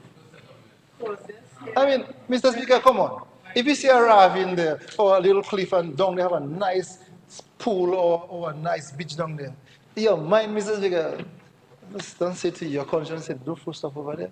You need a sign to say that. And to also say the charge will be $1,000 by management of solid waste. I mean, Mr. Speaker, we have to get serious. So we have to be able to report those illegal activities. We're doing some good work with the police department, moving derelict vehicles. And you tell me you live in a house on a street somewhere in Dominica, and a vehicle on that road there. Since you live in there, and you don't know whose vehicle it is. Really. You don't know whose vehicle it is. It is parked there. And you're saying, what the authority is doing. And it appears to me that we only talk about that when it affects us. So when the rats come into the vehicle now and goes into our homes, then we have a concern. So we have to play a part in reporting these illegal activities, Mr. Speaker. And the last thing I want to say, Mr. Speaker, we also have to support people who are on this move for various ways. The village councils who work for us, the NEP who work for us, the various PALREPs. I mean, the PALREPs do a lot of work, just because sometimes I find PALREP is priest, PALREP is environment officer, everything called a PALREP. Nobody, people are afraid to call some people in the public service, Mr. Speaker, or people who are in charge of things because we don't respond to them. And so the PALREPs are doing a serious work to ensure that we continue to practice what I would like to call eco-conscious living, Mr. Speaker. Yeah, simple term, but we have to be able to live in one with nature. So, as I wrap up, Mr. Speaker, I want to continue to tell the listening public that we have a part to play. We have a big responsibility to play. We want things, we want all kind of things, and sometimes we think somebody owes something, Mr. Speaker. But also, while we have that right to certain things, we have a responsibility to play our part and play it in a big way. I'm going to Trump bigly. And also, in the final analysis, Mr. Speaker, when we go on the international level and we speak about policy, we policy and we look at the various things we do at the international level. We also must advocate for environmental policies, because you see, Mr. Speaker, people have a lot of issues with policies and engagement, but the things we benefit in our policies of years ago. So we have to have the proper research done, Mr. Speaker, and we have to be able to empower the folks who go out there to do the hard work to ensure that we advocate for climate change policies, but also for environment policies that affect us locally. And Mr. Speaker, I just say that we are doing a pretty good job, and I want to encourage all of us in this Parliament to play our part, to continue the work that we're doing.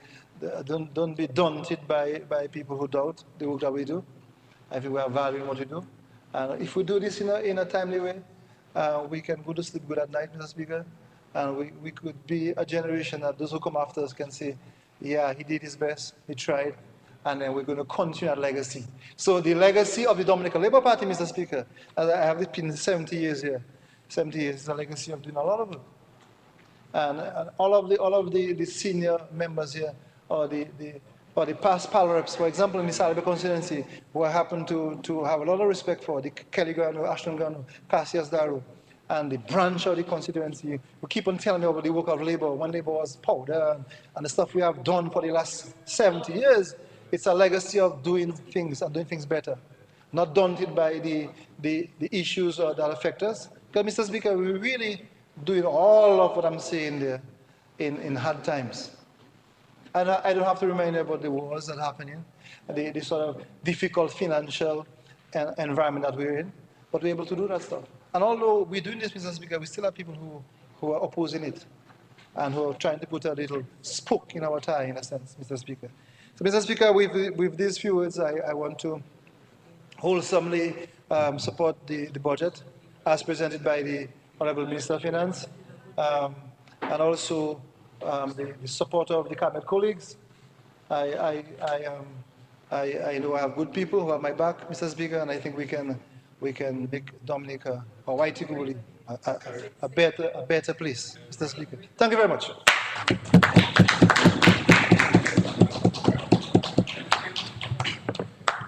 I don't usually comment on presentation of members of this honorable house, but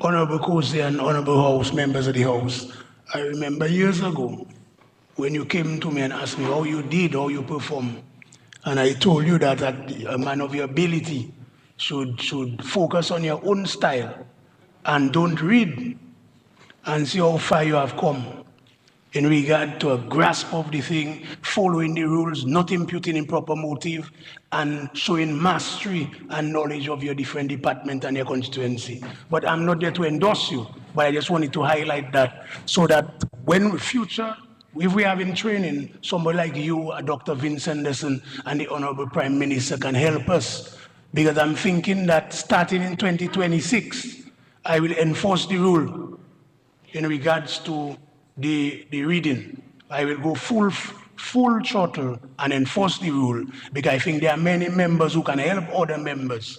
So again, I appreciate how you follow the rules, did not read, focus on your thing and do what you have to do. Thank you. Honorable Edwards, proceed. Good afternoon, House of Assembly. Mr. Speaker, I stand this afternoon to give my full support to the budget as was presented by the Honorable Dr. Irvin McIntyre. Mr. Speaker, it is a budget that was put together with consultations. It was not done by him alone. And Mr. Honorable Oster Lockhart just told me that before Labour Party, there was no consultations in budget presentations in Dominica. The Minister of Finance just came, he presented his budget, and that was how it is. So the thing that we think that are normal was started by the Dominica Labour Party, and we consulted. And Mr. Speaker, Dr. McIntyre always told me when he was the Minister for Health, lest we pack out with our don't sell tete, meaning that knowledge doesn't reside in one head. So he went out, he consulted the public, he consulted the youth, he heard what they have to say, so it is a budget for the youth. He went to the farmers, he heard what they have to say, so it is a budget for the farmers. Right. He consulted the DAIC and the business people of Dominica, he listened to them, it is also a budget for them. And he spoke to his public servants and his other workers in other departments, he listened to what they have to say, and he also prepared that budget for them. So we could call it a budget for the people, with the people, by the people, Mr. Speaker. Mr. Speaker, when I listened to my other colleagues, I was telling myself there is nothing else I can say. But with a budget that was so well put together, I decided I must say something short as it may be. Mr. Speaker, I spoke to some people in the communities, and I met a young lady, and she is telling me that she has no degree in economics or in accounts, but she can understand that budget very well because she's taking care of an elderly lady who lives with her, an ordinary housewife. And she says that the fact that she heard Dr. McIntyre say that there will be a reduction in certain food items, there will be a reduction in the what we call Pampers, adult diapers, she can put together, and it doesn't need a genius or a person with a degree to understand that if you were buying something for $5, it is now $3. You are saving money. You can use that money. So she told me to tell Dr. McIntyre that for her. So Dr. McIntyre, I'm carrying a message. I met two young men from the Southeast, and they were speaking to me, and they told me that when I meet with the Honorable Roland Rui, tell him that they heard what he had to say concerning the land. Because if they are young men, they need land to work, and they don't have land to work, and they are now hearing that they are going to get land at how much? $1. You doesn't need to be an economist to know that that's a good move. So they tell me to tell Dr. Roye for them when I meet him that that will be a very good thing for the farmers. So the Ministry of Agriculture, I am passing the message from 4 young men from the Southeast. Mr. Speaker, I came this morning. I went to the government headquarters trying to get some notes. I had no time to make the notes because I met some public servants and they had to build their house as yet. And 3 young women are telling me that when you meet Honorable Melissa Skerrit, tell her for me that I have been trying to build my house. I am a single parent. I have no land title, and I cannot go to the bank. But I heard what she said. She said that she will be giving the Ministry of Housing, the government of Dominica, will be having a loan for houses for public servants at 2%. So tell Honorable Skerrit, when I meet her, she is very happy for what she heard of the vote. But Mr. Speaker, there is another one. There's another one who had already built her house. She said, I'm happy for you because I had to pay 9% on mine. But it doesn't matter, that was then. But now, things are better. So I'm happy for you. So, Mr. Speaker, I am just conveying what was told to me to tell my colleagues in the House of Assembly. Mr. Speaker, this budget was put together at a time when things in the world are not easy, Mr. Speaker. Mr. Speaker, you're talking about wars that you have nothing to do with, but will affect you, will affect your plate, will affect your children, will affect what you have to buy, your medicines, Mr. Speaker. Mr. Speaker, we're talking about climate change. Dominica had no contribution to climate change. We don't have any fossil fuel, or we don't contribute carbon dioxide much. In fact, we have a surplus, I think, of oxygen. We just right. So, but yet, Mr. Speaker, we are the ones feeling the brunt of it. So to come to this honorable house, as Dr. McIntyre did, to present a budget in a time like now, with such good goodies in it, Mr. Speaker, we must congratulate him. Mr. Speaker, when I read part of the budget, I couldn't read everything. I told myself, but I have to commend Dr. McIntyre and tell him that some of these very same people that are giving him all the mepui for removing VAT. A young guy told me they were praising a government from a neighboring country for removing the same VAT. So they are praising another country's prime minister or minister for finance for removing VAT on food items, for removing VAT on household items, for stopping VAT or reducing it on sanitary napkins and other things. But the very same people are criticizing Dr. McIntyre. Don't be discouraged, Dr. McIntyre, you're doing the correct thing. You're doing the correct thing. Mr. Speaker, every single ministry, I'll be very brief, every single ministry is given their share of the pie. The Ministry of Health, Mr. Speaker, as we know, has been working very hard. Some people are criticizing the Ministry of Health. I don't think that is justified at all, because, Mr. Speaker, we know where we came from. There is no way on earth you could put a budget together and not thinking of where you are now and where you were before, Mr. Speaker. Mr. Speaker, this government inherited a Ministry of Health without proper health centers. I worked in the primary health care department, I know. Health centers were ill-equipped. They were not staffed properly. This is the government that built 14 health centers, Mr. Speaker. Put the infrastructure in place. Mr. Speaker, the then Princess Margaret Hospital was built in 1953-54. It remained that way for several decades. And in fact, some people thought it would have been impossible to build a new structure on an existing structure. But this government built a new hospital. Not only did they build the new hospital, Mr. Speaker, it was equipped with modern equipment on par with regional hospitals or even international hospitals, Mr. Speaker.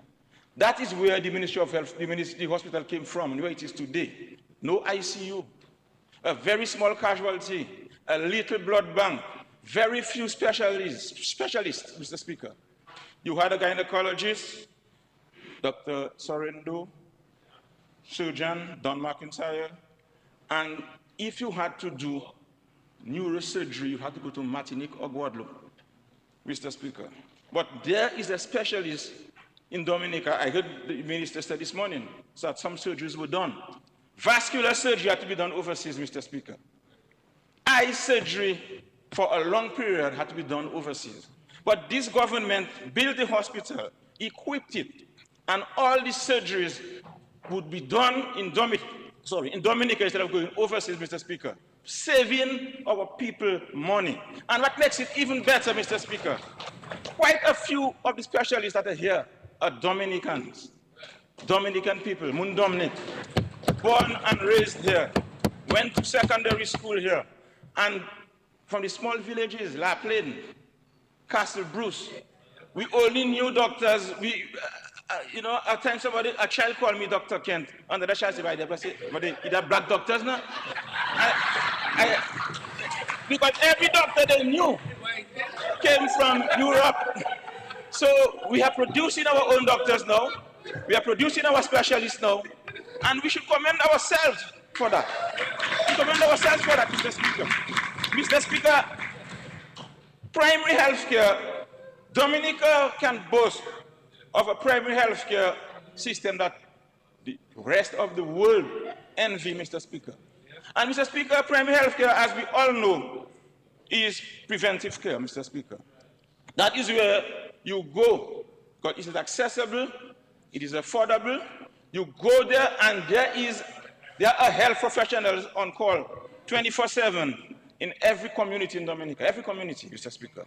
So if you have yourself in a community, you don't have to wait.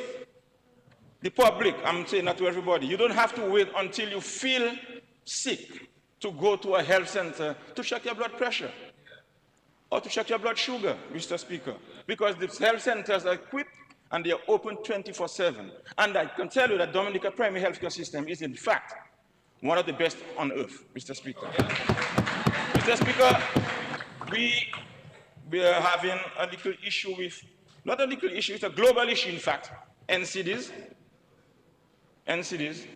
But this government this ministry led by Honorable Cassandra Laville has put together a special department, Mr. Speaker, to deal with the NCDs, to work with the people of Dominica, and there are programs put together.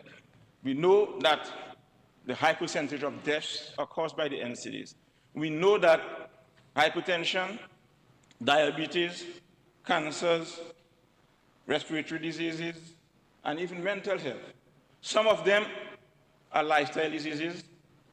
Some of them, most of them, is also hereditary. But you can do something about it, Mr. Speaker. And Mr. Speaker, this government is taking the NCDs very, very seriously. That is why, Mr. Speaker, there is a coordinator of NCDs in the Ministry of Health who goes around, working with the health districts through the primary healthcare department to go to the communities, do health education sessions, go to the areas, to the most vulnerable, to check on them and to take care of them, because we know that a healthy country will be a wealthy country, Mr. Speaker. And we are noticing as well that it is not only the elderly that are being affected. Younger people are being affected by NCD. So that tells us it's a lifestyle disease, some of them. That tells us that if a 25-year-old or a 30-year-old is obese, if a 25-year-old eats too much salt, eats too much sugar, because at the end of the day, you could have a very high standard of living and a poor quality of life. You could have your big house, your car, but you're obese. You're smoking cigarette. You drink too much alcohol. So we want to make people understand that we want to help their standard of living and the quality of life together, holistically. But it will depend on them. It's an individual thing, it's a lifestyle thing. So, Mr. Speaker, I just thought that the Ministry of Health and run by the Minister, Honorable Laville, is doing well. And there is room for improvement. We listen to you. We listen to what you have to say. And the Minister keeps meetings with his heads regularly. And we decide how we're going to tackle the health issues in Dominica. But, Mr. Speaker, having said this, quite a few of what is being said can be sometimes corrected. Medication-wise, Mr. Speaker, the Central Medical Stores, they spent last year $6.5 million on procurement of medical supplies, Mr. Speaker. As we speak now, 90% is, we are on stock 90%. Stockouts only 10%. But Mr. Speaker, we can understand sometimes you will have stockouts. Because really and truly, Mr. Speaker, except the things created by God, most things are imported. And when there are supply chain issues, when there are other issues that are affecting you, supplies will sometimes shipping issues will delay what you order. So sometimes when people are saying that they come to the hospital and certain things are not available, is that the fault of the Ministry of Health or the supplies manager or the Minister of Health? It was ordered, but shipping delays and other events can cause these things. So we are saying that in spite of that, but there are 90% in stocking presently, and monies are being spent. And this year, it is projected that $7.62 million will be spent in this financial year on medicines. So we are and not only that, the medicines that were being used in the past that we thought are not obsolete, because you never throw medicines, because someone could be allergic to the new one, and you might well have to go back to give them the old one that you thought was not good. But there are some better medications, they're new. So we are now stocking up with some new medications for hypertension and the Central Medical Stores to be on par with the rest of the OECS islands, Mr. Speaker. So, Mr. Speaker, we look at our energy sector, geothermal. We look at the marina in Portsmouth. We know that the cable car will soon be ready for use, Mr. Speaker. Mr. Speaker, the Ministry of Education, Mr. Speaker, 7 new primary schools are being built, and my alma mater is now under repair, Dominica Grammar School. So, Mr. Speaker, when you look at the budget, we know that Dominica is moving forward. We know that we are going to be a better country, Mr. Speaker, and we are going to implement it, Mr. Speaker. And every single ministry, as I said, was given the chef of the pie, and every minister, and in fact, I'm very proud of them, a very good team of ministers. They work well together, and they take care of their ministries, Mr. Speaker. And when that budget is passed, it will be implemented. We started next week, and I'm willing to work with my Minister for Health, Mr. Minister for Health, and my pal rep, Minister Williams, at the Ministry of Social Services, Mr. Speaker. We work together and to build Dominica, Mr. Speaker, because we know that when this government decides to do something, they do it. We don't say we're going to do things that we don't do. And, Mr. Speaker, a budget, as Honorable Oscar Judge said, is a forecast. So you might not get the money to spend, but you cannot say that it was not spent. Because sometimes things are done cross ministries, as you know, Mr. Speaker. So, Mr. Speaker, on that short presentation, Mr. Speaker, the short contribution, I wholeheartedly support the budget as was passed by the Honorable Minister for Finance. Thank you.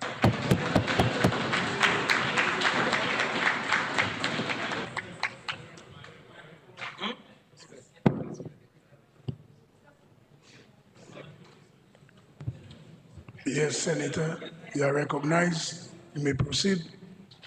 Mr. Speaker, I rise to give my contribution to the budget debates. I would also like to request permission to refer to my notes. Permission granted. Thank you, Mr. Speaker. Mr. Speaker, I stand today not as someone seeking applause or approval, but as a young woman who understands that service begins long before you take a seat in this honorable house. I have felt the weight of responsibility, not in theory, but in practice. I have witnessed how communities shape identity, how culture holds memory, and how leadership often begins in quiet, unseen spaces. I have also come to understand what it means for women to take up spaces that were never designed for us in mind. Spaces built for others, not for voices like us. Yet we stand firm, reshaping those spaces with our presence and our strength. Mr. Speaker, in the 2025 budget statement on Friday, I heard the words, "We remain committed to working with the youth," a noble sentiment, one that I sincerely hope is not only spoken, but honestly embraced by all sides of this honorable House. I often hear colleagues joyfully greeting their constituents, as they rightfully should. And I respect and encourage this connection. But Mr. Speaker, I must also speak to a truth that too often goes unspoken. There are young people within your constituencies, vibrant, thoughtful, and full of potential, who do not share the same perspectives as you. They hold different views, they offer new ideas, and engage honestly. Yet they fear being cast aside, or for lack of a better word, they might even fear being victimized for expressing themselves. Mr. Speaker, I do not say this from my own mouth alone, but from the voices of many who have come to me in confidence, afraid that if they share something outside of the status quo, they will be ostracized. So, Mr. Speaker, as we debate the 2025 budget, I ask, are we truly committed to working with all the youth, even those whose voices challenge us, even those whose perspectives differ from the majority? I cannot help but reflect on a time that I stood here and debated in this honorable House. Though prepared and poised, I was met with sort of mockery, not because I failed to show up, but perhaps I stood on this side of the House. And in that moment, I quietly asked myself and wondered whether or not I was seen as a youth truly worth working with. Mr. Speaker, I raise this not to dwell on the past, but to challenge us all to do better. We owe it to ourselves and to the people we serve to truly engage with each other sincerely across party lines and differing opinions, to leave behind petty ridicule and instead reserve criticism for what truly merits it.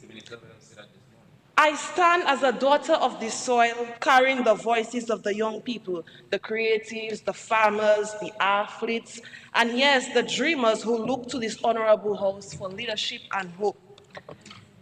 Mr. Speaker, when I speak on this budget, I speak not from position, but from presence, from knowing and living among those who will be impacted, not by the promises inscribed on paper, but by the reality of whether these promises are kept.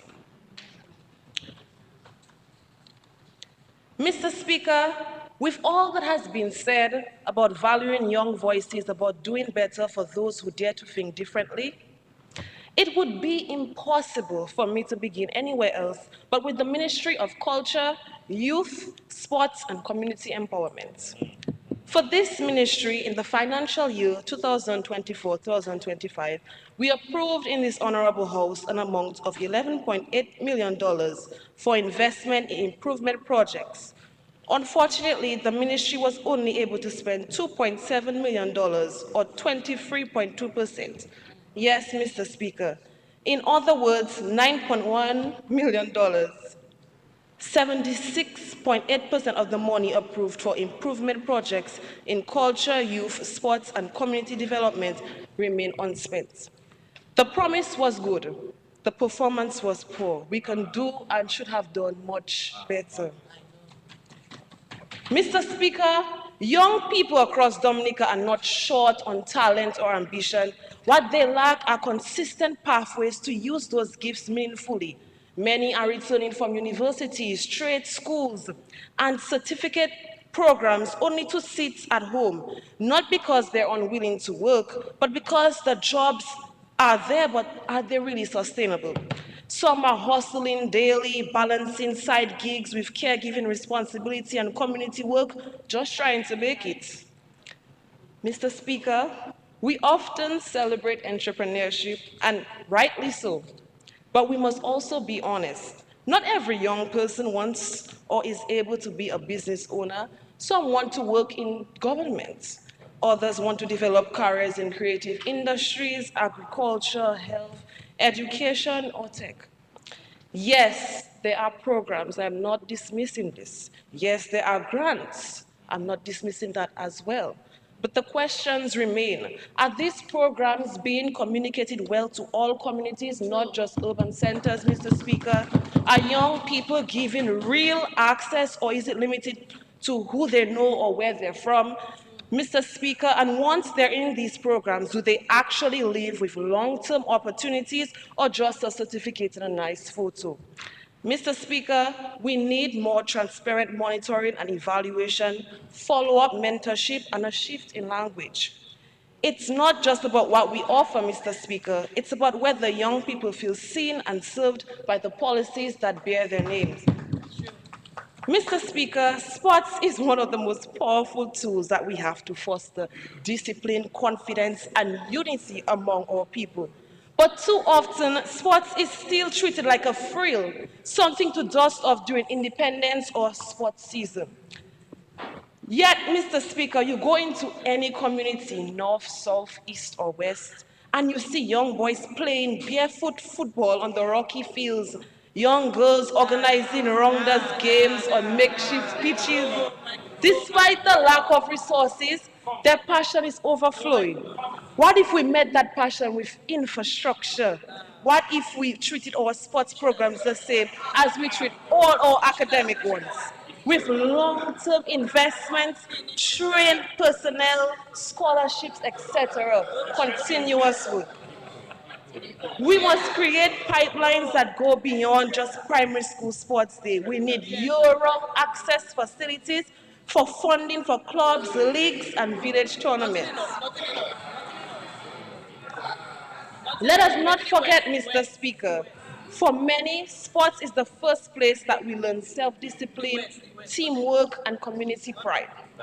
Let's truly invest in that, or continue to invest. I'm here in the banter. Let's truly continue to invest in sports, not just as seasonal events, but the human development behind them consistently. Mr. Speaker, we keep saying the young people this, the young people that, the young people are the future. Well, the future is now.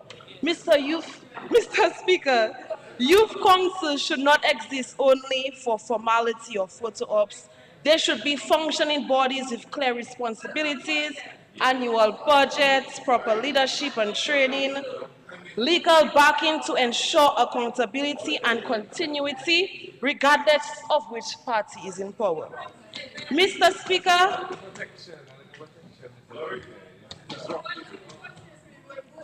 the young people I speak to don't just want to be handed tasks. They want to co-create solutions. But to many, they feel stifled, their village groups disorganized, their efforts unsupported, their voices drowned out by adult agendas. It doesn't necessarily have to be the government, sometimes even people in their own village. What I'm trying to say is that young people truly want to invest in their future. They want to make things happen.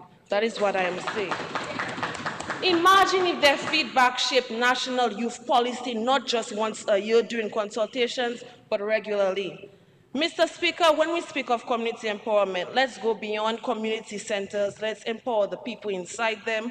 Let's resource our village level organizers, our youth advocates, our artists, our volunteers, the ones who are already leading even without a title. Yes, of course, the load cannot only be on the government, but as the people in power, we deserve to teach our youth and nurture them, especially when it comes to leadership, whether it be in sports or anything else. Because leadership does not begin when you are only elected. It often begins when you are 16, tired, and still choosing to care. Mr. Speaker, I use this time to reflect on a past experience of my own. I have been involved in councils, clubs, volunteer work, even before the age of 16, some of them even before the age of 12. So I understand the importance of leadership and it being something that is truly nurtured for everyone and everyone being involved in it. Government, people outside of that, the athletes themselves, just truly investing in that. Mr. Speaker, If we are serious about preparing our people for the future, then we must look at the foundation of any society, our education system. Because how we educate is how we shape identity. And if we want excellence in Dominica, then we must invest not just in new buildings or curriculum plans, but in the people who hold the chalk, the students in the seats, and the purpose behind every lesson. Let me now turn to the Ministry of Education and Human Resource Planning. Last year, this Honorable House approved $22.8 million for investment projects in the Ministry of Education. $5 million of this amount was for the completion of the Dominica Grammar School. Mr. Speaker, the ministry spent $41.7 million, which was $18.9 million above budget, or 183% of its allocation. But, Mr. Speaker, $39.4 million of the total amount spent went to the Dominica Grammar School against a budget of $5 million. This means only $2.3 million, or 13% of the $17.8 million approved for other projects, was actually spent on those other projects in education, human resource planning, vocational training, and national excellence. The promise was good. The performance needs to improve. We can do better. Mr. Speaker, behind every doctor, lawyer, plumber, performer, or parliamentarian, there was a teacher. And yet, too often, their own needs tend to remain in the back burner. I've sat with teachers who spend their own money to decorate classrooms, buy snacks for hungry students, or print extra worksheets. Mr. Speaker, I've spoken with those who stay long hours because a student needs someone to talk to, not because it's in the contract, but because they care. Mr. Speaker, yes, we've seen teacher training programs, we've seen scholarship opportunities, we see initiatives, they are there, I'm not dismissing them. But empowerment goes beyond professional development. It's about timely compensation. It's about safe, clean working conditions with functioning bathrooms, enough furniture, and access to digital tools. It's about emotional and mental health support, especially as teachers are now having to play the role of counselor, mentor, and even parent. And most of all, it's about voice. Teachers should not be left out of consultations and policies that are designed. They are the ones in the trenches. They know what works and what doesn't. Mr. Speaker, we ask our teachers to show up with excellence, so let us continue to truly honor their daily sacrifice with more than just an applause on World Teachers' Day. Let us make teacher empowerment a year-round commitment, because no education reform can succeed without their full buy-in, their protection, and their power. Mr. Speaker, I am all for technical and vocational training in Dominica. But, Mr. Speaker, not every child is academically inclined, and we have seen that. It's something that has been recognized. And that does not make them less intelligent or less capable. Some children come alive with a pen in their hand, with a tool, a brush, a wire, or a recipe. They think in textures, in rhythms, in blueprints and measurements. And it's time that we not just treat it as a plan B, but really sustain it. Yes, there are efforts to expand technical and vocational training. There are initiatives that have already commenced and are continuing. There are programs and skill training initiatives. There are workshops, small business support schemes, and training centers. But, Mr. Speaker, we have still failed in one major way. We have not yet placed TVET on the same pedestal as traditional academics. The stigma still lingers, Mr. Speaker. Too many young people feel as if they're not passing CXC or CAPE. They've somehow failed, that TVET is what you do when you're not good enough. And that message, whether spoken or silently reinforced, has done real harm. We've lost brilliant young mechanics, stylists, electricians, chefs, etc., not because they didn't have talent, but because the system may not really honor their gifts, because their families and communities too were never taught to see those paths as valid, viable, and worthy of respect. So TVET is truly something that we have to foster and make a household name. Mr. Speaker, Even as we offer TVET programs, we must ask ourselves, are we actively rebranding TVET to reflect dignity and opportunity? Are our schools, counselors, and guidance departments promoting TVET with the same energy as they promote university? Are our instructors and facilitators being treated as professionals? Are our graduates being tracked, supported, and celebrated, not just enrolled and forgotten? Mr. Speaker, technical and vocational training must not be an afterthought. It must be central to our education and economic development strategy, especially if we're serious about reducing youth employment and unlocking innovation. Mr. Speaker, if we want to build a resilient, inclusive economy, we must invest in the hands and minds of all of our youth. Mr. Speaker, if we say we are building a nation, a real, resilient, inclusive nation, then we must recognize that education alone is not enough. A student with a brilliant mind but an anxious heart will still struggle. A teacher with passion but no peace of mind will still get burnout. And communities where silence surrounds pain, especially emotional pain, will continue to lose people far too soon. So it is not just classrooms that need continuous investments. It is our hospitals, our clinics, our counseling services, and our social protection systems. Because if we don't feel well, mentally, physically, emotionally, then nothing else can flourish. It is with this awareness that I now turn to the Ministry of Health, Wellness, and Social Services, not just as a line item in a budget, but as the living pulse of our people. Mr. Speaker, in order to make things better for our people, we must revise. We approved $7.5 million for health sector improvement projects in 2024-2025. Of this amount, the ministry only spent $1.9 million or 25.6%. 5.6 million or 74.4% of the budget approved was not spent at a time when growing public concern over the decline in the quality of healthcare services was rampant. The promise was good, but of course, we can do better. Mr. Speaker, this year, Dominica has tragically recorded more than one suicide, a devastating reminder that mental health cannot remain a peripheral issue. We must move beyond mere awareness campaigns and invest in sustainable mental health infrastructure. Too often, young people suffer in silence, battling anxiety, depression, trauma, and emotional fatigue without access to adequate support.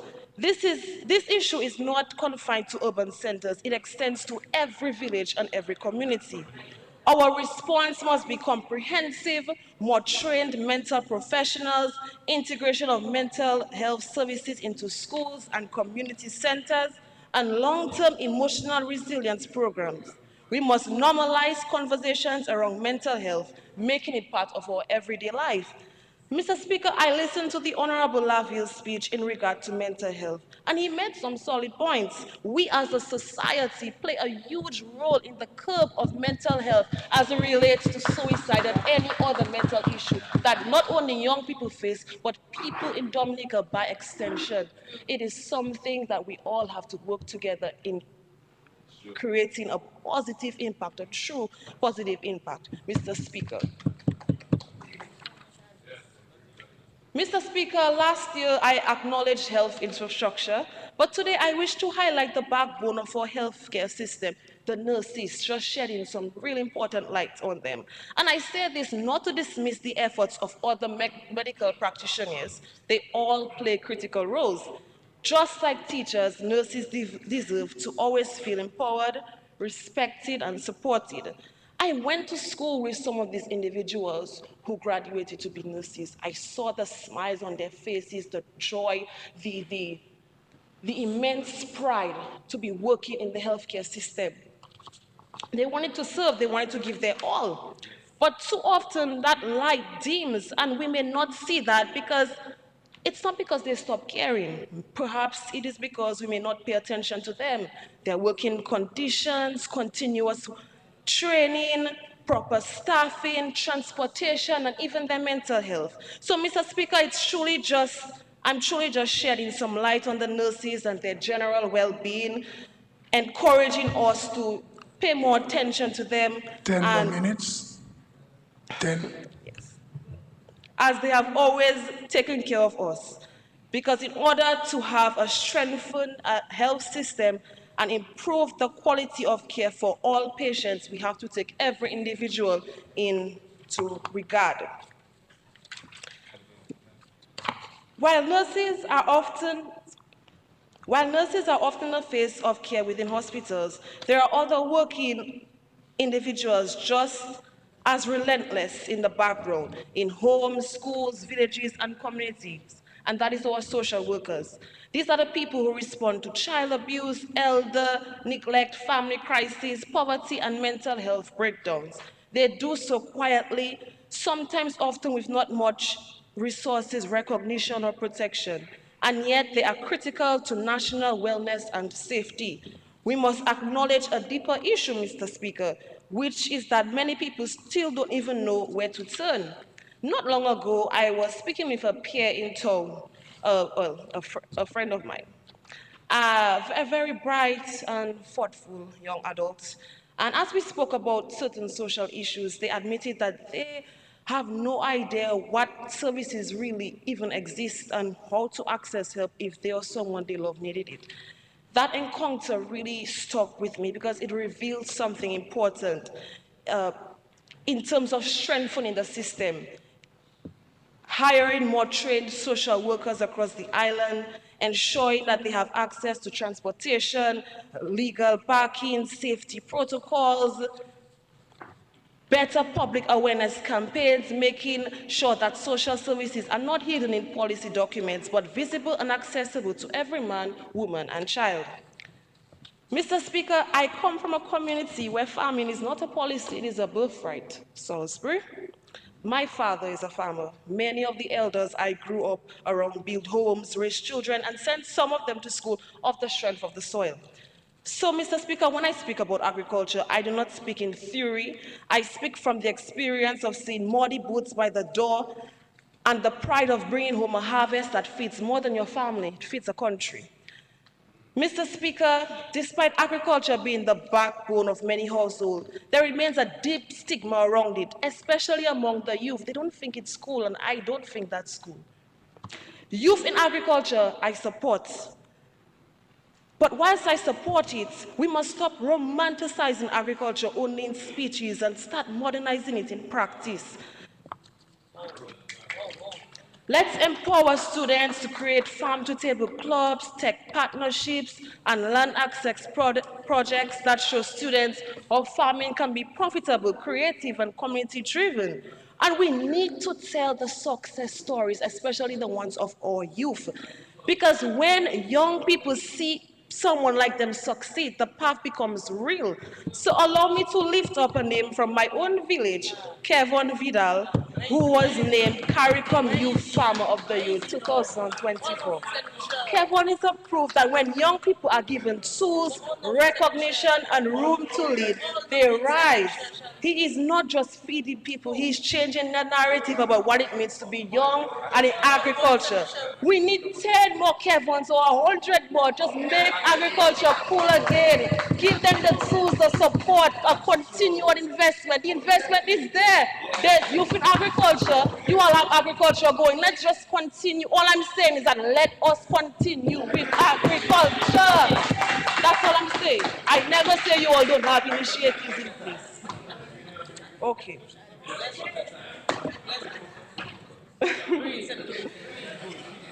Mr. Speaker, agriculture is not just about labor, it is about legacy, and I truly believe in the potential of Dominica.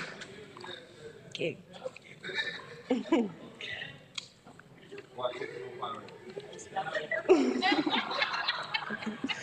Mr. Speaker, as I close, I want to be clear. Yes, there are programs in place. Yes, we have seen investments, initiatives, and efforts across multiple ministries. This is not a speech to deny progress. It is a contribution meant to deepen it and ensure that it is consistent, as I have been stressing on, and available to all. okay. Because even with the right intentions, there will be gaps, missed voices, and things that slip through the cracks. And it is our duty as leaders to keep looking for those cracks and improve on them. Nation building is not a checklist, it is a constant process of listening. Senator, take your time, take it easy. Yeah, you can drink some water. You can drink some water. No, it's okay. I don't know what.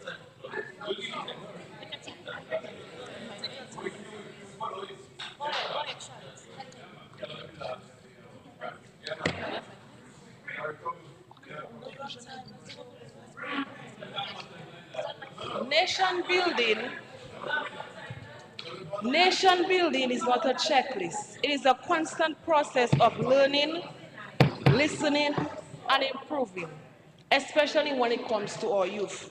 And speaking of youth, Mr. Speaker, I must address something I hear far too often. Young people are lazy, young people just like to see war.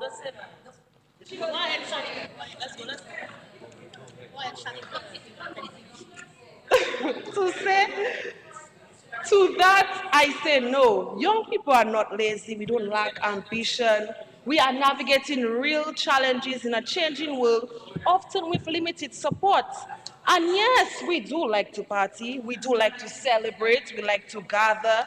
We like to create experiences and joy, just like the generations before us did in their youth. The same ones who now criticize what they once enjoyed. Look at the bike festival which was recently hosted in Dominica, an event that not only showcased culture and creativity, but brought in revenue, visibility, and community pride. Look at the upcoming breakfast fest or the events young organizers are curating island-wide, creating safe spaces, economic opportunities, and vibrant cultural moments. These are not distractions, they are expressions of who we are. Young people are creative, we are innovative, we are builders, we are contributors. And what we need is the assurance that our talents will not be stifled, our voices will not be silenced, our creativity will not be crippled. I repeat, our creativity will not be crippled, and our future will be our future will not be exported because we feel like we cannot thrive here. This country cannot afford to treat young people as just temporary projects. We must consistently work with our younger generation. So yes, young people this, young people that, well, let it be known that young people deserve continuous and consistent and sincere attention, not just photo ops and applause for complying. I thank you.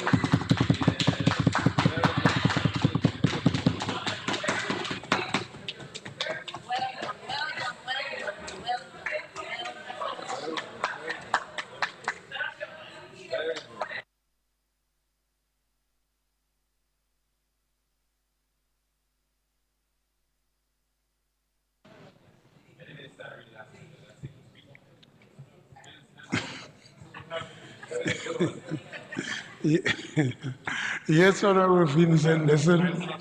So, Doctor the Honorable, you may proceed. But you see, that's why I said next year, because the senator was better than the last time. But with speech, you know. So January next year, we're going to graduate now to just off script, you know. We need to graduate. Yeah. The parliament. So Honorable Vince, Honorable Henderson, you may proceed. Mr. Speaker, I thank you. I'm trying to do a little breathing exercise to improve my mental health.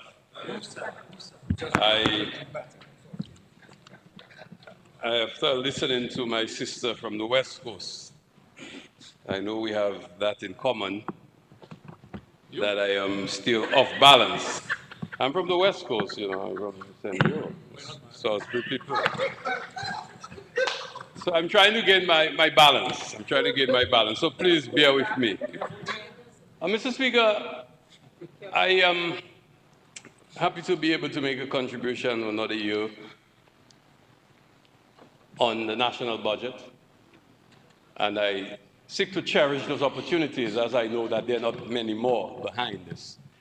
This may well be another last opportunity I may have as I make way to depart active politics. But Mr. Speaker, I therefore wish to take my time and to be as profound as I can, hoping that I can share something useful. Because I think it is an opportunity that when one gets to speak, you should always seek to impart something useful and knowledgeable. Right. And I try my best to be as constructive as I can. And unfortunately, I'm speaking just after Ms. Senator Vidal, and I was admonished last time after speaking just after her by someone who I respect very dearly, and therefore I will not make any reference to anything she said, lest I may say something that once again may be considered to be offensive, especially the fact that they told me that she's a woman and I should be kind.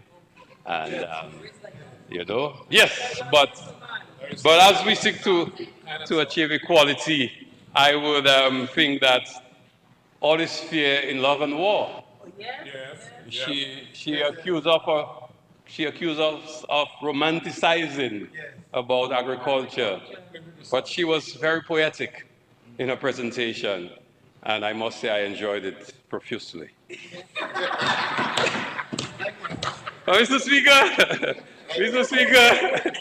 a national budget really, I just feel it is important to speak to that. Everybody knows what's a budget because every year we pass in a budget. We've been doing this since statehood, I would assume, and more so from independence under our Constitution of 1978.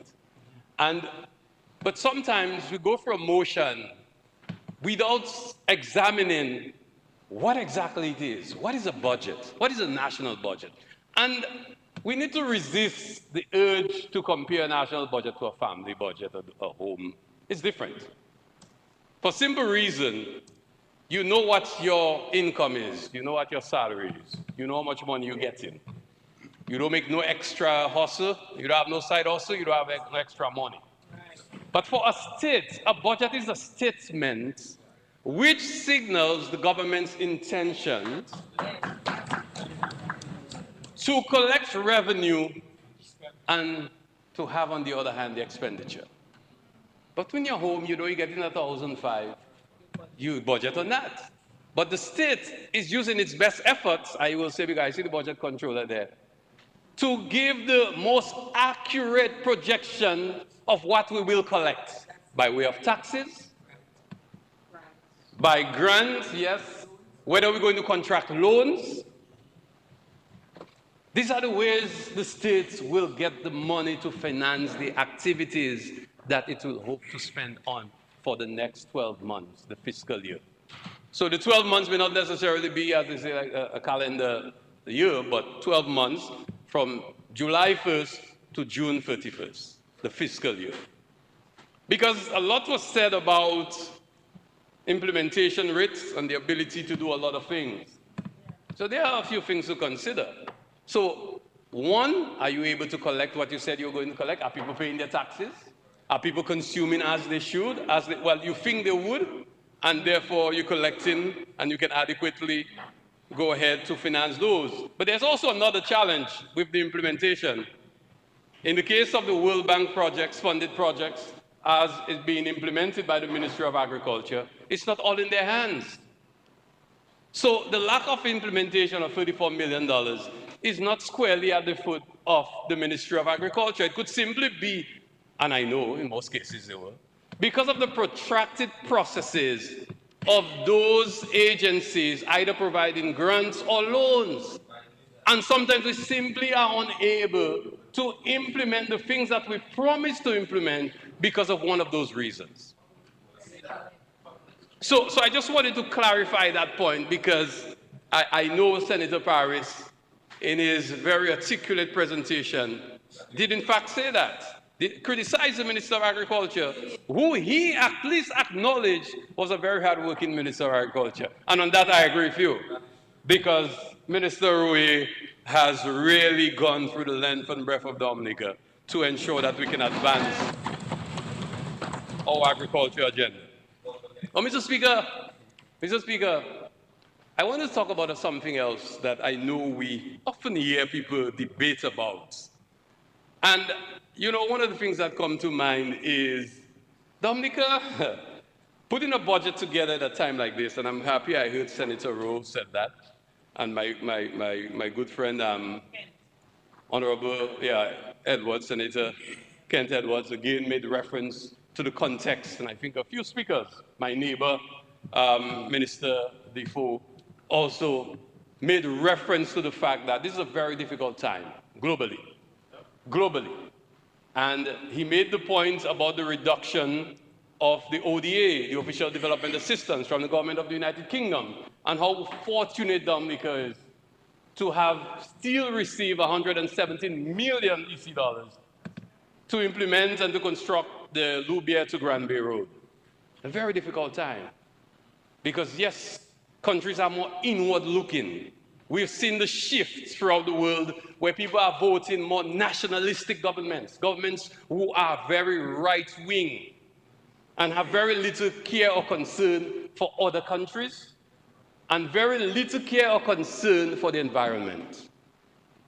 So where we would normally be able to attract resources through official development assistance, through traditional sources, the Europeans, the North Americans, those things have disappeared. Thank God, and I want to say that very early and up front, thank God, we 21 years ago made a friend who has been there with us in thick and thin. The People's Republic of China has been able to carry us and to fill that gap, and in critical areas. In critical areas. In healthcare, the Dominica China Friendship Hospital, plus the additional personnel, specialists, and equipment that they continue to provide. In agriculture, being able to help us. And I know people like to accuse Labour Party because of its generosity and its strong social program of not teaching people to fish. But there's no other party in government that have taught more people to fish than the Labour Party. And similarly, the People's Republic of China has extended that hand to us, and we have to be grateful. But I'm saying all of this to say that to put a budget together in these very troubling times, wars, we don't talk about wars. The Ukraine war has been going on for 3 years. The Russia-Ukraine war has been on for 3 years. That has shifted a lot of resources into war. It have also had its impact on Western Europe that have led to even more inward-looking policies. The Gaza war, we thought it was just October 7th, was just a reaction of the attack of Hamas on Israel, and that this thing would die in a few days, a few weeks, a few months. Now we're talking about years.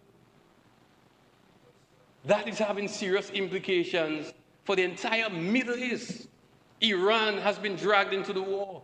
Lebanon on the other border, Syria on the other border. Syria is now seeking to find its way out of a 7-year conflict of civil war. And now we're seeing the disquiet being created internally and by external factors.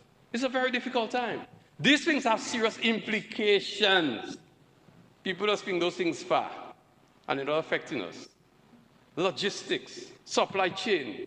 I mean, there are so many things that they do, and then the cost of goods and services become higher. Fuel. The thing I swear religiously, I look every day to check the reports to see what is happening with fuel prices, because as the minister responsible for regulating the price of fuel, I'm always concerned. Thank God that drill baby drill has not resulted in any major economic shift. I'm sorry for the uninitiated. The President of the United States, he promised that he would give more licenses to drill so that the U.S. would have more oil production. That has not materialized. But what we've seen is that the fear of the movement, especially in the Gulf of Hormuz, in the Middle East, we've not seen the kind of disturbances that have resulted in an increase in the cost of fuel. Thank God so far, and I hope that it will continue that way unabated. But, Mr. Speaker, it's a difficult time. But I want to say one more thing about the budget. A budget, and in this budget, there is something for everyone. So I'll give you a good joke about that. It may not be funny. But, no, someone can give yourself a joke then. But I heard a few of my colleagues said emphatically that there is something for everyone in this budget. And I'm thinking to myself, but I don't really see that yet. So I'm saying, and then I sat down for a moment, reflected. And I said, but in fact, a national budget has something for everyone. Everybody within the jurisdiction, the sovereign state, where a national budget is passed, there is something for everyone. National security. Thank you. You have the police, you have the law enforcement, health. All of us will get sick. The state is providing health care for everyone, access to health care for everyone within the state. Education, we have 57 primary schools in Dominica. The state is paying for that, for the basic education for our children, primary and secondary school. And then an early childhood education. And then I looked at it and I'm saying, but hold on, but even the ministry that I have the responsibility for, we provide diplomatic services to everyone. Everyone, every Dominican. We provide those services to them. We provide consular services to them. And then I looked at the Park House in Dexia. The state contributes $750,000 a year to run the multipurpose park houses in Portsmouth and in Roseau. And those park houses are responsible for ensuring that we provide a service so that when our agricultural produce get out of Dominica, they have a good quality, high quality, best quality, the Nature Eye brand, can have integrity. We pay for that. It is the revenue side that pays for that and the expenditure side. And that is a service that we provide for every Dominican. Then I go to the Bureau of Standards, and I see, but $500,000 a year for the Bureau of Standards, the National Center for Testing Excellence. And when I look for the list of tests we carry out, we do about 30 or 40 tests. We test almost every element in the periodic table. Kent, I do remember I was going through my hydrogen, helium, lithium, beryllium, boron, carbon. I was going through that in my mind, and I'm saying, oh, sorry, I used to teach chemistry, so yeah, the periodic table is in my head. So we test for almost every element. Water quality. Even for the Ministry of Health, we provide services. And those are heavily subsidized. If you look at it, and I think on the cannabis side, we'll also have to provide services to determine the content, the THC and the CBD content of cannabis. So we have been asked to provide that service for some countries, and some of our neighbors are asking us to provide that service. These are subsidized. Dominicans are employed there. Only Dominicans, by the way, employed there, working, heavily subsidized by the state to provide a service to ensure that we have access to those things that only the state. And the state has a monopoly on a lot of the things I spoke about. And I like to trouble the Minister of National Security. The state even has a monopoly on violence. The state is the only entity that can correct people and discipline people, arrest them and put them in a jail and take care of them and fix them. So that has to be provided for, and that comes from the budget. So there is something for everyone. So in addition to the 2% for the public officers, and I have I got a call from the time the announcement was made. I got a message. Pal Rep, boy, I'm so happy. It's a good thing. I waited. I ready to apply. Well, no, my application is already in. I ready to take advantage of the 2%. And these are the kinds of things that only the state can provide, because a commercial bank will not do that. No. Not even a development bank would do that. At 2%, giving young families and young people in the public service the opportunity to own their own homes. And that to me is a very progressive move, and I really, really want to support that. But Mr. Speaker, the struggle we have with the budget every year, and that has been the case for a long time, is that Dominica, with its 289 square miles, we find ourselves with a pretty decent land mass, but a very small population. And there is usually the debate that what Dominica needs is population. I don't quite buy that. I think what we need is consumption and production. We need consumption and production. Yes, we could do with a bigger population, so I'm not saying that I don't believe that could make a difference. But a population can be permanent or transient. We can have visitors who will come to a country and will consume much more than those of us who live there every day. Because when you visit a country, you're on vacation, you want to enjoy yourself, your average expenditure might be 200 US a night if you're not living by relatives and friends.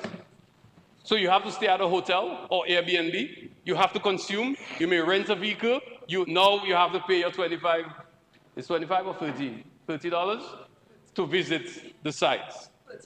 So you have to pay 30 US dollars to visit the sites. 20, you see, yeah, I was right. 20 for the day pass. So I am saying this to say that with, whether it's water, greater consumption at the hotels, whether it's electricity, with more power demand, and hence being able to have more benefits to more people, because in the case of Domlec, the same overhead, more consumption, more revenue, they will be better. Then when you look throughout the entire country, you realize that we need consumption. So I'm going to talk a little about consumption and that transient population, because tourism holds one of the greatest potential for immediate growth in that. Immediate growth. And this is why the investments that we have made in the expansion of the Douglas Charles Airport, and the Minister of Tourism and Aviation likes to say that, the grooving of the runway. I never know you have to groove a runway, but she likes to say it. So Minister, thank you so much for those investments. The expansion and the grooving of the runway have led to securing American Airlines, because we are at risk of losing them. And I will tell you, I know fellas like to say I travel in plenty. I never deny that. But I'm the foreign minister. I have to go foreign. But anyway, but you know, Mr. Speaker, when you go on American Airlines from Miami, that flight is almost always full, or at least 75% capacity. And the most important thing, boy, the amount of non-Dominicans I see around. So we did that. We made that investment so we would secure the American Airlines flight. But interestingly, we got United. United to fly from New York City. New York City, yeah, New Jersey is New York City. Sorry, I mean, you don't know that. I'll give you a little. It's try, you know, New York City, you know. Yeah, so we have a flight directly from New Jersey. But the important thing there is, again, I think for the first 4 months, Minister, we had a 77% capacity. I mean, that is amazing. So I did a little back of the envelope calculation, and I'm saying, boy, 77% in 4 months. when you check it out, if you say 50% of the people on that flight were Dominicans, with 1,848 people, time you check it out, you have about 750 people are non-Dominicans. Now imagine each person had to spend $200 for 7 nights. You know how much money that passed in Dominica in that 4 months because of that investment and that guarantee that the government gave to United? So whatever the little thing we may have had to pay was not as significant as the benefits that we got. That is the kind of investment that we continue to make, and I am satisfied, Minister. I saw the numbers, and you know I like to look at the numbers. I looked at the numbers of visitors, and Mr. Speaker, I want to courtois you a little bit. I have a PowerPoint. I'm just kidding.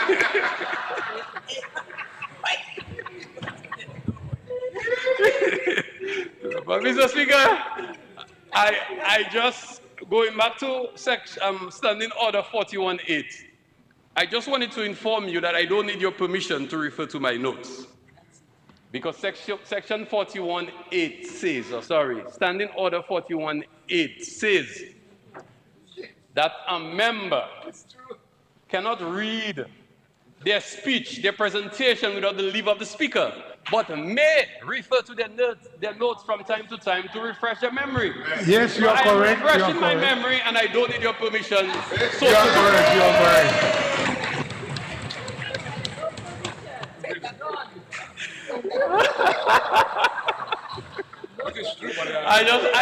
I just wanted to tell you that, Mr. Speaker. But Mr. Speaker, interestingly, the numbers are encouraging. The tourism numbers are encouraging. And you know, sometimes something so good, you just feel it. Yes. You don't need a study to tell you that. You don't need, a survey to tell you that. You just feel the vibe. You see it, you feel it. And I told the minister that. So I was not surprised when I saw the numbers.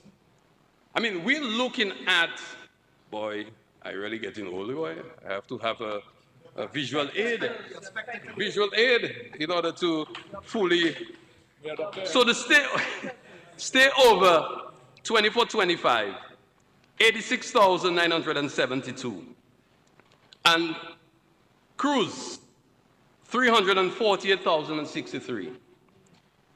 Mr. Speaker, we're looking at an increase between 24-25 and 22-24. We're looking at a significant increase of visitor arrivals and steady growth, as can be seen from 2022-23, 23-24, and now 2025. So far, we are seeing, record tourist arrival into Dominica. So the investments that we're making are working. What we need to do is to continue those investments. And I am convinced that this year, if we are able to continue along that line with the new flights, and I should say, these new numbers, the 86,000 coming from 82,000, this additional visitors is at the time when we lost Silver Airways from Miami, from San Juan. We lost Silver, and people don't even know. People don't even know, because we still have access.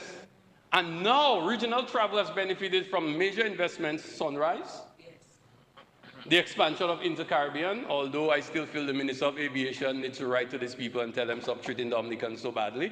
They're always cancelling, they're leaving you somewhere, something happening, and they're playing tricks with you. That's the worst part. They're not forthcoming with information, and I'm convinced we need to have a passenger bill of rights to protect passengers, because these airlines are taking advantage of our people. But we have seen increased flights coming into Dominica, connecting the Caribbean and North America. So Sunrise, as I said, Inter-Caribbean, Caribbean Airlines, very reliable, great service. We need excellent service and excellent connections from Europe, especially from France and the Netherlands. Excellent via St. Martin. So we have increased, and Liat 20, of course, you have to talk about Liat. Because Liat is now providing more connections throughout the entire region. Now they're going to Kingston and Montego Bay. So we are seeing a sort of a growth of regional travel that we can benefit from, because what we have found and what the numbers are showing is that the 11,000 visitors that come around October, around Creole Festival, compared to the 7 and 6 and 8,000 in August, for example, of the same year, that we need greater capacity to move people from the region into Dominica to enjoy our festivals. Because, to a great extent, the young people have really put us on the map. And I mean, of course, my constituent, being a veteran in that business, in the bouillon business, they have brought Dominica's name so high that people want to come to Dominica to experience the bouillon. So we see in Carnival and Creole Festival that we have the capacity now to have more seats, more people coming into Dominica, especially from the Southern Caribbean. The Trinidadians are now coming in more. Yes. The St. Lucians have always been coming. We have the ferry connecting, the French territories and St. Lucia. And those things can continue to grow. So we are doing everything that we need to do to bring more people into Dominica. But there are a few missing links, Minister, that we need to work on, and it's not up to you, because you only deal with the infrastructure given to you. We have to ensure that we complete some of those hotels. That's the missing link.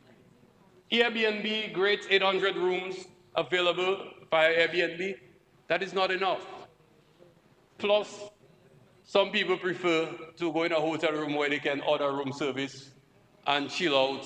They don't want to go in the kitchen and make things or go and look for food. That's why people that come and lime and those sleeping in the room just come there and change their clothes. Or families perhaps bigger, but people looking for something different. We have a great product in Intercontinental. I mean, Secret Bay and its expansion and its new facilities, the restaurant facilities, excellent for tourists. Coulibaly Ridge, we have some great facilities.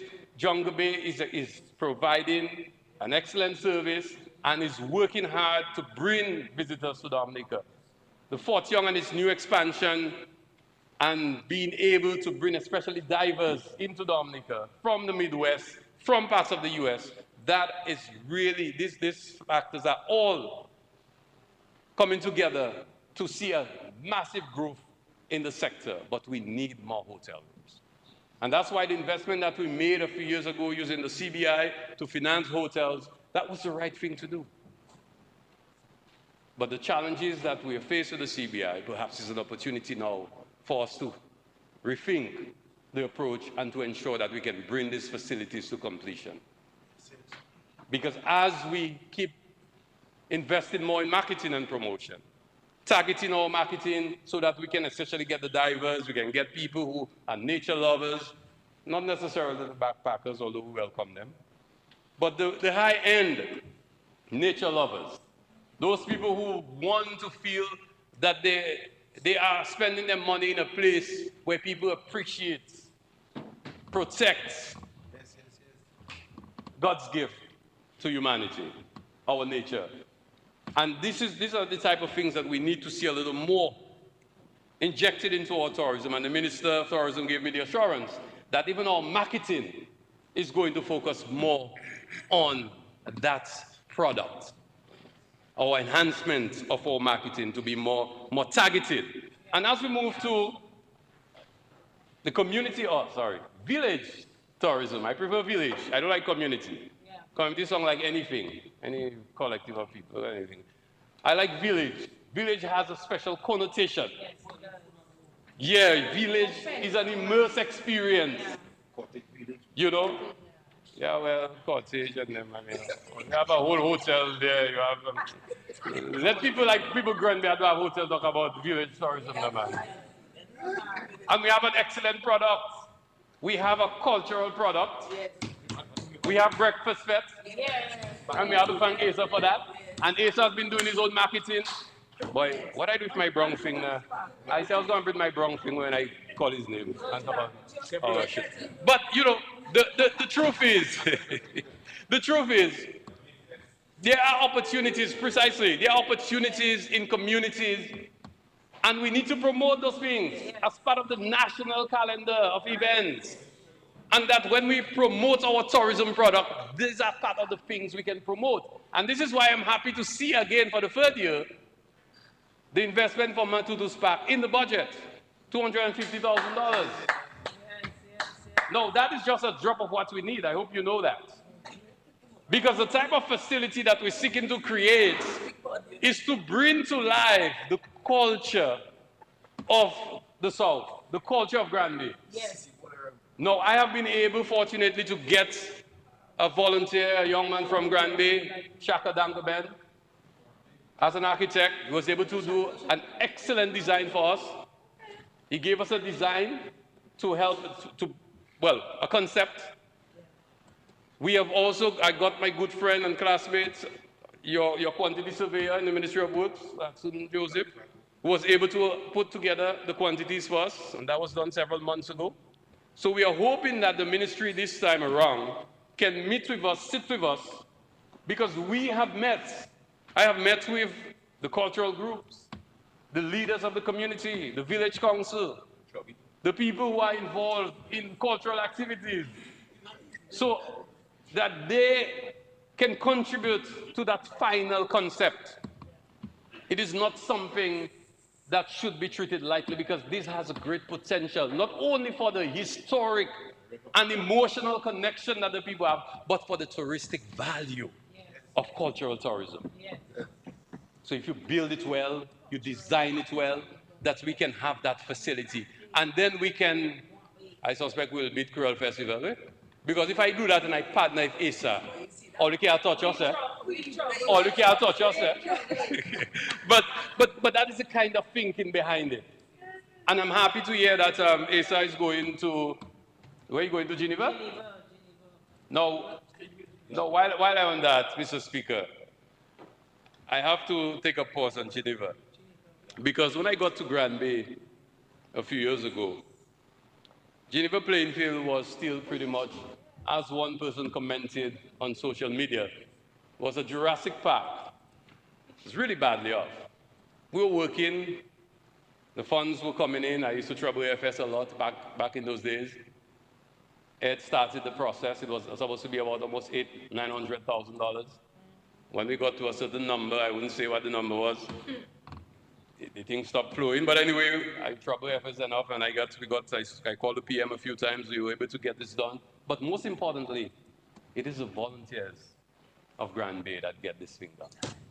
So today, when you go to Granby and you pass and you see the most beautiful field in Dominica, I mean, let's face it. I mean, no, there's no debating that, man. That you're debating it. I mean, I had to end up buying the best lawnmower in Dominica to bring to Granby. A lawnmower where a man can just sit on that, cut grass and never go down and rake. The thing collecting its own grass as you drive in. When I sit down on that thing, and you have a little set there jamming, I will go and put magrims on it for him. And when you see Itai start to roll that's a serious investment. But we have two mowers. And as the Minister of Tourism and member for Sophia knows that the second one is available for anyone who wishes that we assist you, as we have done in Point Michelle, and we can go anywhere. The only condition is my partner have to go with it. Is he alone that driving them thing? So we have two of them. We make sure they're in good condition. You know, but the point is, Mr. Speaker, the investment that we made in Geneva playing field, I want to say this, because coming back to the village tourism concept, that in the case of Geneva, with fellows like Itai, you know, Willie Favre, Amo Thomas, you know, my partner Shadow, Jeremy, and all of these guys, these guys would come in and just volunteer their time to ensure we clean that field. And we labored on Friday, on Saturdays, on Sundays. We did that, and we got it done. And it is well manicured, always well manicured. We don't want to see any extra grass anyway. That is our position. And we thank the Ministry of Sports for the donation of the 2 stands. They have been well placed, well positioned. They have now become permanent fixtures of the Geneva playing field, and our next move is to cover them. And we are going to construct a new washroom, so we can have new washroom facilities to expand what we have, because this is a gathering point for the community. On a Sunday, we don't need to have any fete. All you say, we go in Geneva, you have a little music, you pay DJ Ibu to jam his thing, you go and check my partner, you bring the set down, and that's it. We good. You know, so you know, it is part of the community, it's part of the life of the community. So I'm excited to know that ASA is considering taking Dominica to Geneva playing field, because we work hard to make sure it is what it is. Mr. Speaker, so I just want to go back to that point. So tourism, we need to continue the investment to expand that. But the other area that we're looking at, because think of it, if we're able to expand our visitor arrival, double the visitor arrival in 24 months, you know what that could mean for Dominica? That's significant revenue to Dominica. And that can help us with a lot of the challenges that we have, but people need to start rethinking employment, rethinking how we work, rethinking the opportunities that we pursue, because these are opportunities which will be created, new opportunities. Even with the rise of Airbnb, we need more eateries. People need to be able to get to order food somewhere. Restaurants need to start doing deliveries and be able to provide special services, special cleaning services, janitorial services. Are people preparing themselves to provide those services? So we have to move more gradually to training people, preparing them for that economy. Because let's face it, we are people who historically we are agricultural people. We're good at planting, we grow, we sell. So if we can deal with the people to consume, then we need to produce. We need to produce. And I'm happy, I'm just excited, and I have nothing to say in agriculture except I endorse everything the minister said. The Minister of Agriculture.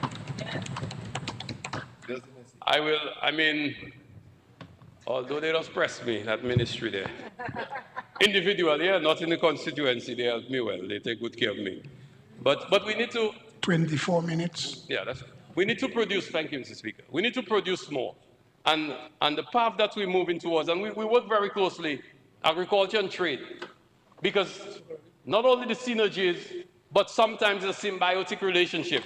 We need to be able... My parent, glad I say symbiotic, right? Nice word. So we need to be able to buy what they produce, to facilitate farmers as much as we can, to help the hucksters to ensure that they have a collection point. My partner, my advisor in at the Dexia like to say, an aggregator of sorts, so that we can be the aggregator of sorts, as we do in the Kalinago territory with former Parrep Daru, Cassius Daru. He collects the produce from the farmers in the Kalinago territory and he sells to Dexia. And we buy everything they bring. Everything. Well, not yet the last C. I am still struggling with that. But we buy all the other C's. We buy all the other C's that they bring. So we have that relationship. And what we've seen the last year, the last 12 months, we have been able to utilize a special facility that was created by, thank you, Minister of Finance, on the agricultural livelihood projects. That's a kind of name, I never really got it. And it's about $1.7 million of produce we're able to buy from farmers. We're able to buy from farmers and pay them within 48 hours. But I agree with you, Senator Paris. I long to see the day when we can just write a check. As soon as the farmers bring the produce, we write a check. But you ask for that, I tell you, I'm going to give you that, you lost. You see, that's the thing. It's too good to be true. Nobody, you said, Charles, sorry. It's the same Marigot fellas, man. I think it was Honorable Charles who said that he would long to see the day when we can pay the farmers immediately. Right. We pay in 48 hours. And the days when Dexia had the bad reputation of not paying, that was some years ago. That's behind us. Yeah. That's behind us. And I have a new chairman there, Senator Vidal. I have a new chairman from Salsbury. You know the short fella full of energy? Nicholas Esprit, the chairman of Dexia, we ensure that we run a very tight program. And our target next is to ensure that we can pay farmers at the same time. And I want to thank the board of Dexia under the leadership of Nicholas Shanks Esprit. They have really done an excellent job working with the management of Dexia to get things moving. So we are seeing more movement within our park houses. And if we can do that, Minister of Finance, our intention is to, the money you have there for us in the budget, the $750,000, when you give it to us, we want to invest it in the farmers. Because we will be able to generate so much revenue for ourselves. Our intention is to get away from the need of a government subvention to operate the park houses. And we've seen the numbers. We are convinced we can do it because we want to expand significantly from what we did last year. We have been able to manage a lot of our resources, and we have seen the gains. And that has been buttressed by the fact, boy, Parrot, you really should be happy with me today, boy. Yeah, no, the word buttress. That has been buttressed by our sales of fish and ice and providing services at the fisheries complex. Since last year, the minister challenged us. The man shamed me right there in Parliament, but I'm a good neighbor. I don't attack him back. I take my cocoy, and I went back and I instructed the chairman that we're going to buy all fish. All the fish that the fishermen bring to us, we're going to buy. And we started. Even without the approval of the facility that we're hoping to get access to, we were able to start. And to date, we have been able to buy from fishers over 6,000 pounds of fish. We've spent about $60,000 that they've gotten from us because we pay them one time as well. And we have been able to develop relationships with restaurants, with hotels, so that they don't have to worry about going looking for fish. And that is the intention, that is the plan, and store. And they reduce the storage. So they know that they have an arrangement with us. Once they need the fish, like Jungle Bay, they can get the fish. So far, tuna, of course, dolphin. The last time I asked them to get mako shad, they told me. But the intention now is to get, we want to get cow.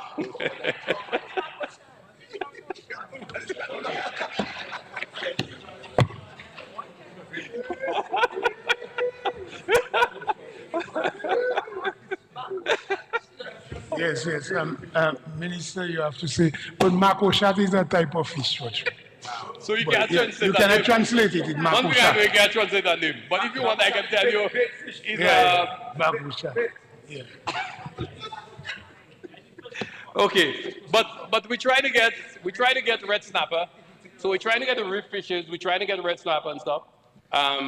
We've had a debate on Kawang, and I have to talk to the experts because people say they are the culprit for fish poisoning. But I also learned that because of the practices that we heard Honorable Defoe, a member of Parliament for the Petershaven Constituency, explain that fishers use ice, but they use ice for tuna and when they go for their mahi, but they don't use ice when they go for their kawang. So we have to look at that. Scientifically, you need to advise us because we're looking at it.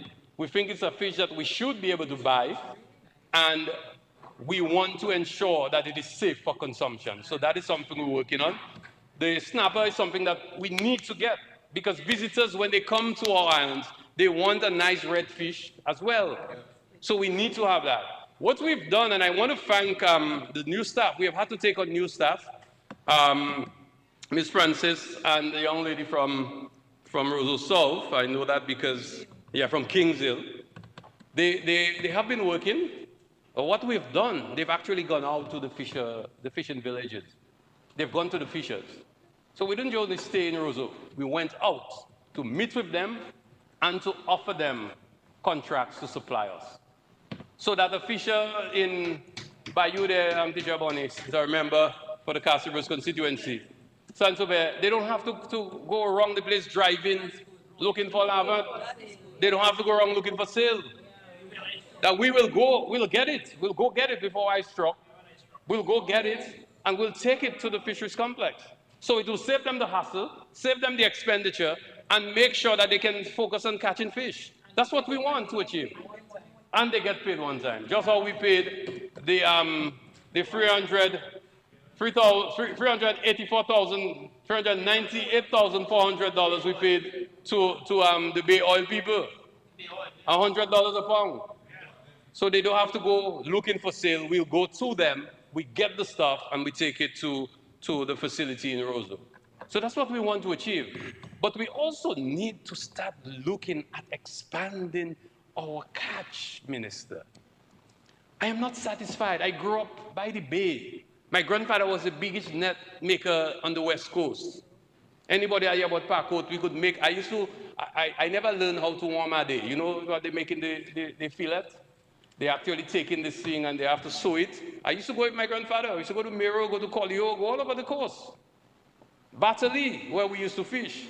I grew up in the sea. I have seen the transformation of the fishing industry. I invested in the sea. I bought a boat after I left school. My first job, I went to the credit union, I bought a boat, I bought a machine. I go out, I try to catch two little thing, I make one two little nest. I go mirror and do a little, lache on the kai mirror there. I try something. And then I went looking for tuna. We used to go in the Gulf, Salsbury. You go up there, you reach as far as Point Rung, sometimes you reach right Cabritz, going looking for tuna. So I try a thing, and then after that, I used to make Point Dijon and then go to school. I can't translate that one for you. And then I remember going with my uncle a few times, trying to sell fish. I remember that experience. That's a very difficult experience. You go, you walk around, you have the fish there, the fish taking sun, the fish spoiling, and you have to do that, and then go back and fish next day. And I remember catching a bucket of Maui and how them things prick your finger because you're trying to, clean that. But we're providing that service now at the Roseville Fisheries Complex. We are now doing fillet and we're packaging it as well because we have the facility. Thanks to the Minister of Fisheries, he left all that for us in the new facility, and we are now utilizing that so that the fishermen don't have to go through that struggle. The fishmongers don't have to go through that struggle, although some of them like to sell their fish. Yes. My good people from La Utah and them, they like to go and sit down by the road and sell their fish. They like to do that. But we are trying to ensure that the focus is on catching fish, and we will deal with the rest. So the instruction that Dexia has is to buy all the fish that come to us, once they come in the condition that we think they're safe to consume. We will keep them. And that is what we've been doing, and we want to expand that. But we need, I am very happy to see that we are getting the fishers back with their boats, the outboards. But I long to see an expansion of the fishing sector, up to the point where fishers can go out for a few days and catch fish, just focus on catching fish, and take it back, and we will deal with it for them. So that we can build an industry that to supply Dominica, especially protein, and what we found out, with the abundance of fish, because we are storing it, we're able to control the price. Well, to get a better price. And that is good, although we're making a little change on it. 13 minutes. But we are, thank you, Mr. Speaker, we are doing that because we think it is important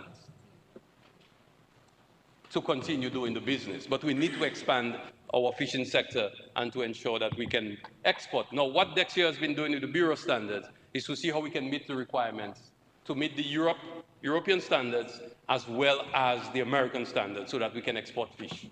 We know there is some export taking place in its own way, but we want to do it formally, we want to expand it, and we want to create a new business around the exportation of fish.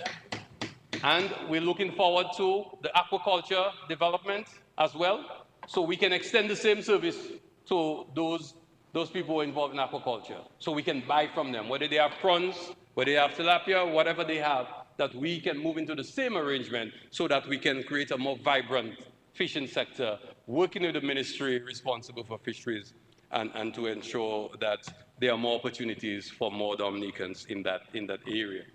But Mr. Speaker, there are a lot of things that in this budget are helping us towards the horizon.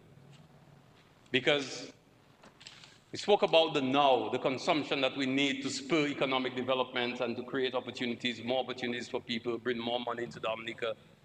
More consumption means more value-added tax, means more money in the treasury, means we can finance more of the programs and projects that we intend to do. But on the horizon, we look at the growth or the development of the marina in Portsmouth and the opportunities that hold. And I don't think we should see this as simply just a facility where yachts can come in and services being provided. This would be an opportunity to put Dominica on the map.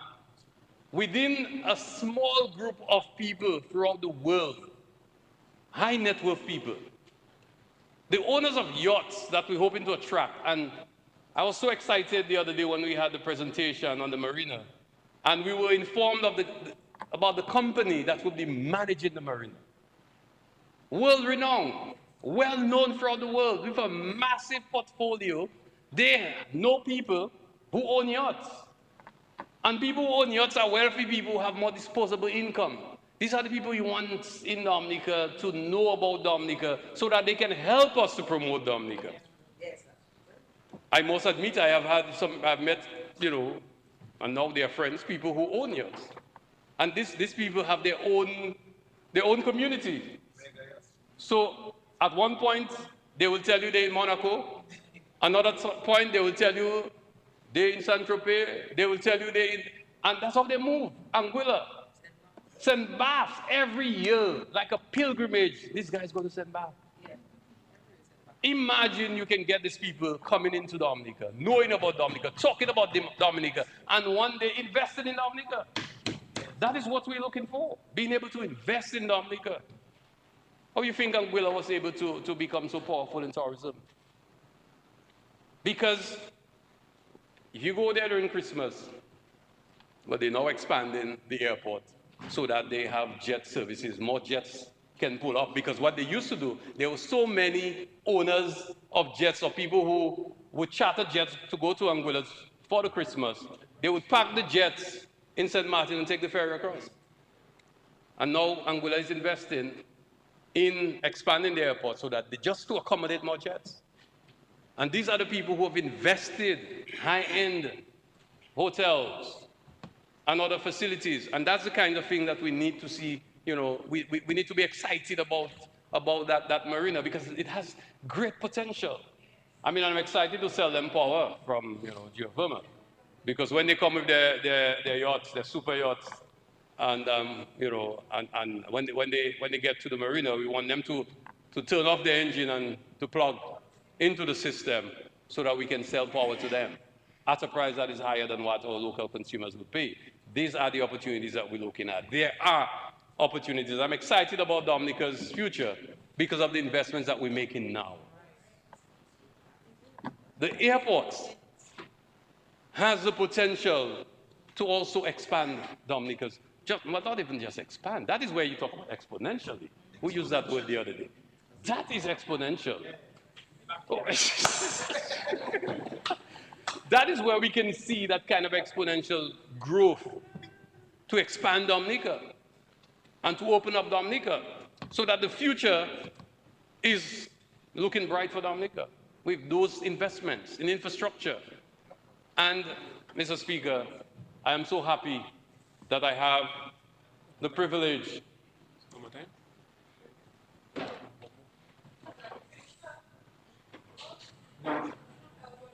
Mr. Speaker, I move that the Honorable Henderson be given additional 15 minutes to conclude his presentation, please. Speaker. It has been moved and seconded that the Honorable Minister be given an additional 15 minutes. Those in favor? Aye. Those against? The ayes have it. Honorable Henderson, you are given an additional 15 minutes. You may proceed. Thank you, Mr. Chairman. Thank you, colleagues. Thank you, members of the opposition, even if you didn't vote for me, but thank you. Mr. Speaker, Mr. Speaker,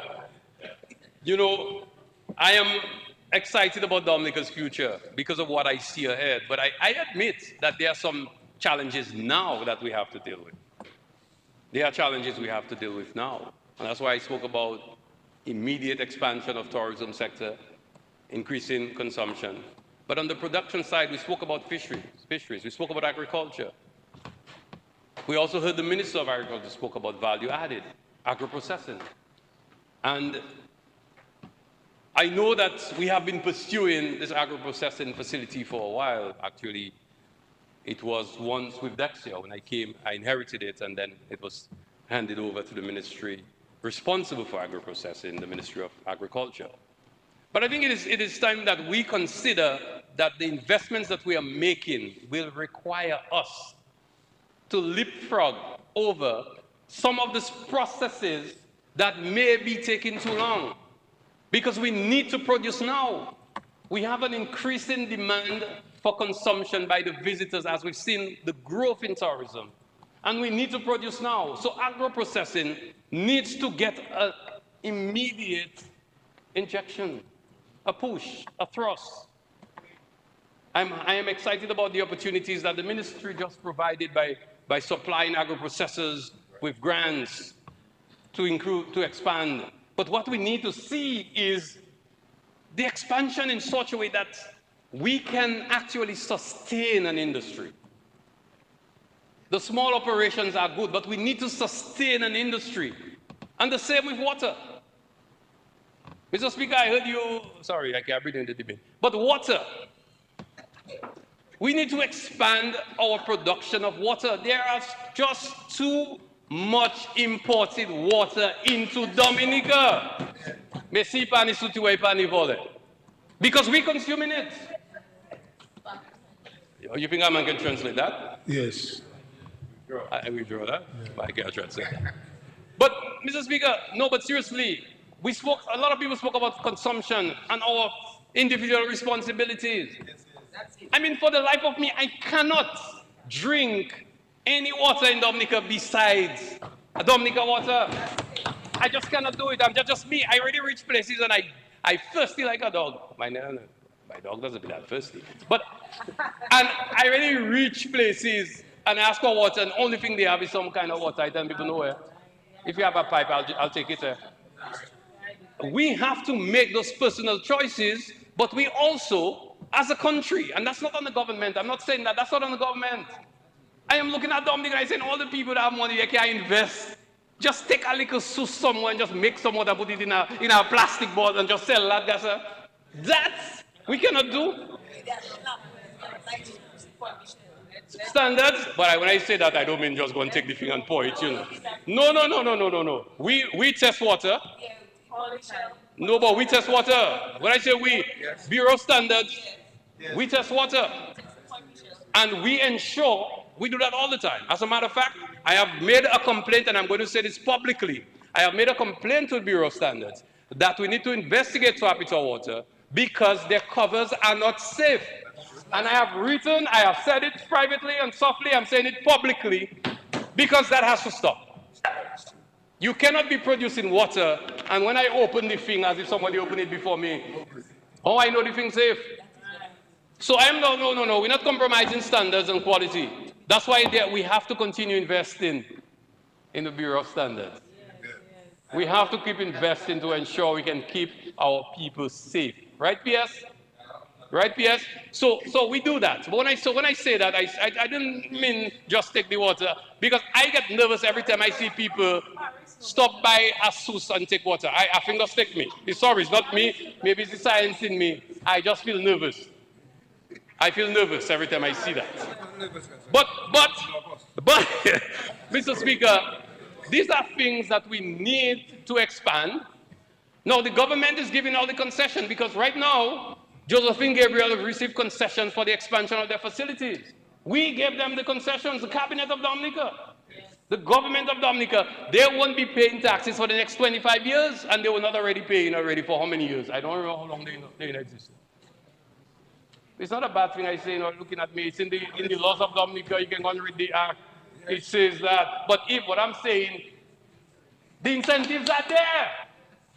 The incentives are there. Make the investment. Why is it that merchants in Dominica find it easier to go to Trinidad and Tobago There's a particular place I go very often because I buy my little farming stuff, my little home thing when I want to make something. And every time I go there and I first see, I buy beer in. Not one bottle of Tapita water they will sell. They go to Trinidad and Tobago, bringing in water and selling it here. Dominicans should boycott those things. Take a stand against those things.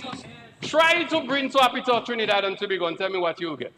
Even if we were to benefit from the CET, the Common External Tariff, where our water should be cheaper, go Trinidad and try that now. I told them that the other day at a quartet meeting.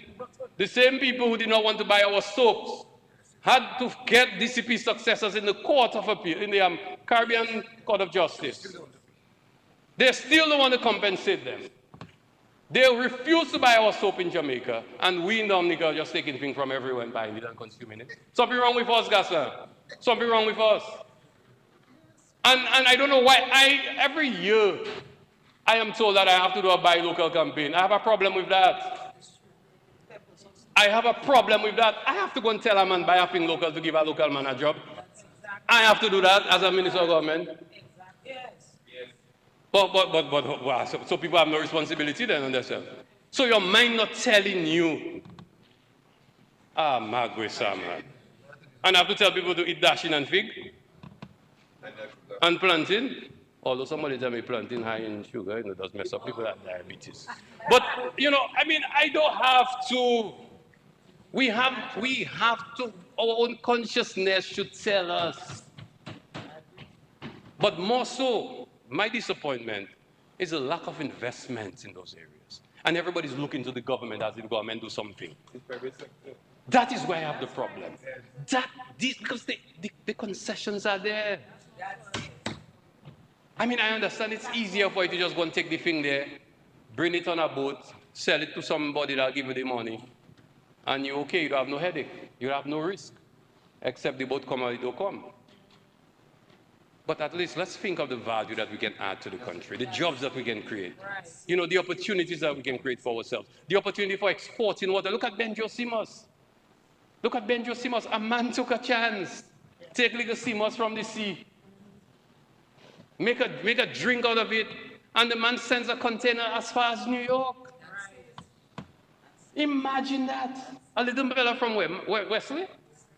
Imagine that. My neighbor down there. Imagine he can do that. Think of all the merchants in Rosa with the volume of resources that they have because they have made money on the backs of the people of Dominica. Why they can't make those investments? No, but you have to call them out. I'm happy they provide a useful service, people getting jobs and so forth, so I'm grateful for that. But we need, because I am, as a Minister of Trade, I go to Quartet to fight when I have to fight. If I have to protect Dominica products, I don't worry with anybody on what they say. I'm happy with my colleagues. They've been very cooperative on soaps, even if there are still some countries, Caribbean, LDCs, OECS countries, that still continue to treat soap unfairly. They still do that. And by the way, after we took our decision on the duty, I have to go to Quartet. So when I leave Dominica and go Guyana, or do I like to say I travel in, I have to go and do the people's work. Because if I don't go there, I can't leave it to somebody else to do. I have to go to slam the table. Because when we bring our list, it has to be approved by Quartet, the Ministers of Trade of CARICOM, because St. Lucia did it the other day, and we approve it, all of us approve. We say, well, we understand. Antigua had done it some years ago, and they refused to change it up till now, although it's a little as issue they got for 2 years. And they continue to keep it. During COVID pandemic, some countries did, and they haven't gotten out of it. We're hoping that they can keep it, but just treat soap fairly. That is the only thing we're asking them to do. We will have to go to Quartet. So far, I have not been advised whether any of the products that we have remove the duties on are produced in the region. We had already taken a decision on pasta in the new regime, so we had already taken that decision to allow us a carve-out from implementing the CARICOM external tariff on pastas because we feel that we need to give our people a better deal. We didn't want to pay too much for pasta coming outside of the Caribbean, as they had already indicated we should. We have asked for that, and that will be presented in Guyana at the next meeting of Ministers of Trade. So we'll be doing that. But Mr. Speaker, we have to be able to support private investments in some areas that are critical to the country's development. And that is the kind of conversation that we need to have. We need to add value to more of our products, the natural products that we have, whether it's through agro-processing, and I spoke about fisheries, we're doing the simple fillet stuff, but we have to go beyond that. We have to start talking about smoked fish. We have to start talking about other things that you can do with this product so that we can add value to them, so that we can minimize the imports. Even as the debate continues on the reduction of duties and the removal of VAT on some products, we're hoping that we, as we grow the abattoir, expand and livestock expand in Dominica, that we can see a reduction of importation because we are able to provide locally of the high quality, healthy options for Dominicans. But Mr. Speaker, developing a country is not an easy thing. And there are those who may be sitting on the sidelines and bylines, and some people who have been educated, some of them very well, who are making claims that cannot be supported by any hard evidence, and who are proposing unrealistic economic plans.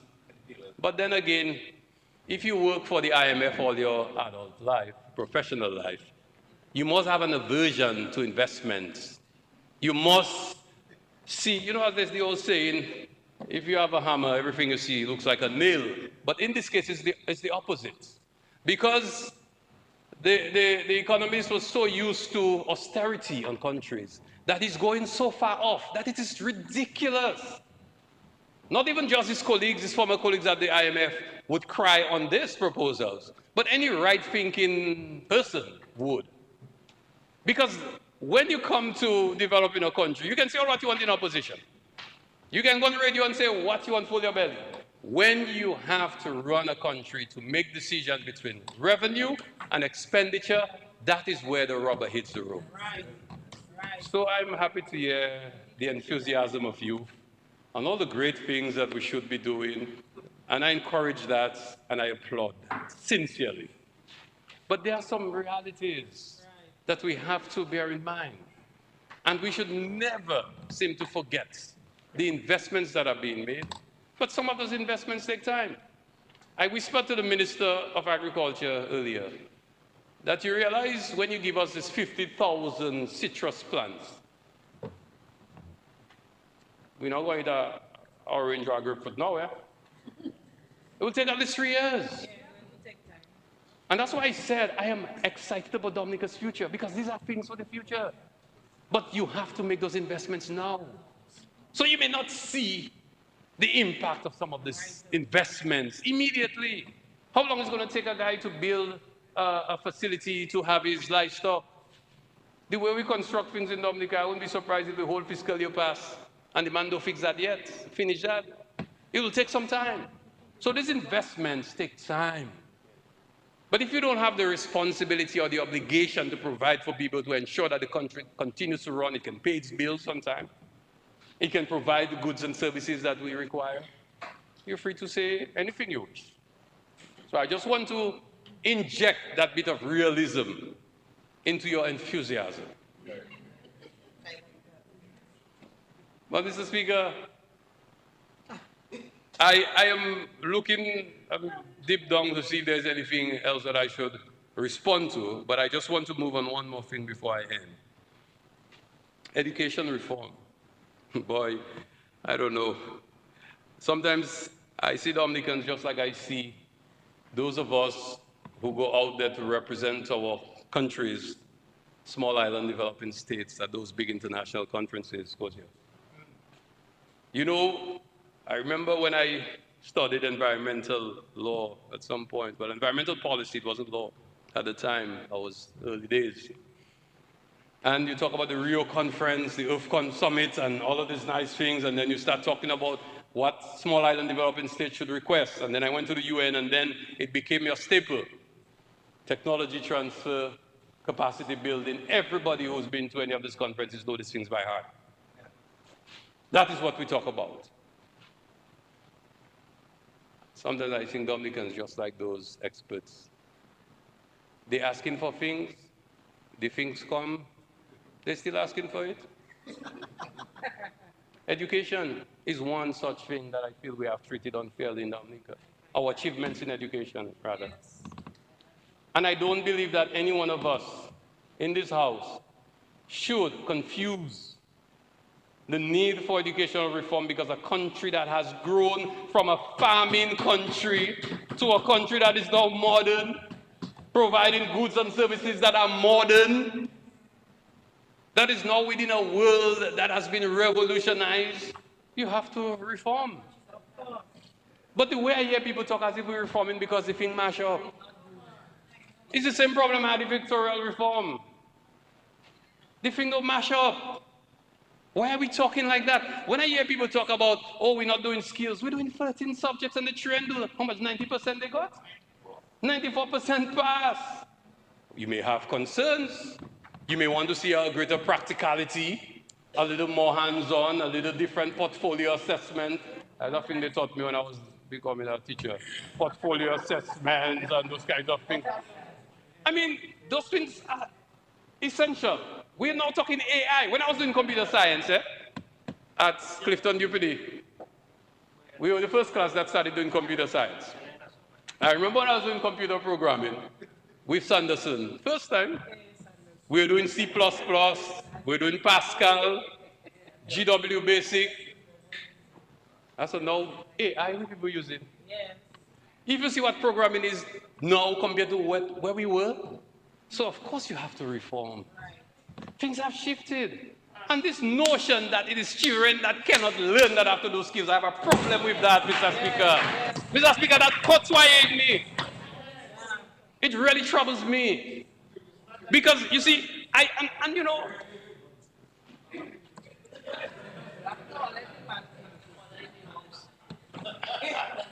Mr.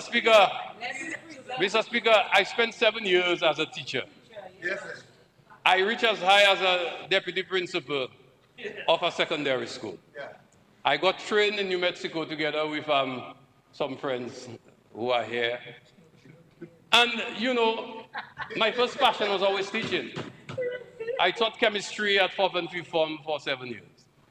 That's why I like to consider myself more of a scientist. But I remember when we did those things and how things were. And then I remember becoming Minister of Education in 2005. And then we had USC, and people thought that children were not going to learn in school, everything mashed up. I spent most of my time as Minister of Education fighting two things. Greater opportunity for children for universal secondary education and the establishment of the Dominica State College, which was started by Roosevelt Skerritt, who was the Minister of Education Minister. And I fought that because I feel deep down this notion that children that cannot learn should go to JSP. They're not academically inclined. What is academically inclined? Mr. Speaker, is now I'm going to ask your permission. I want to read something I Googled, and AI will give that one to me. Yeah, permission granted. Okay, so thank you, Mr. Speaker.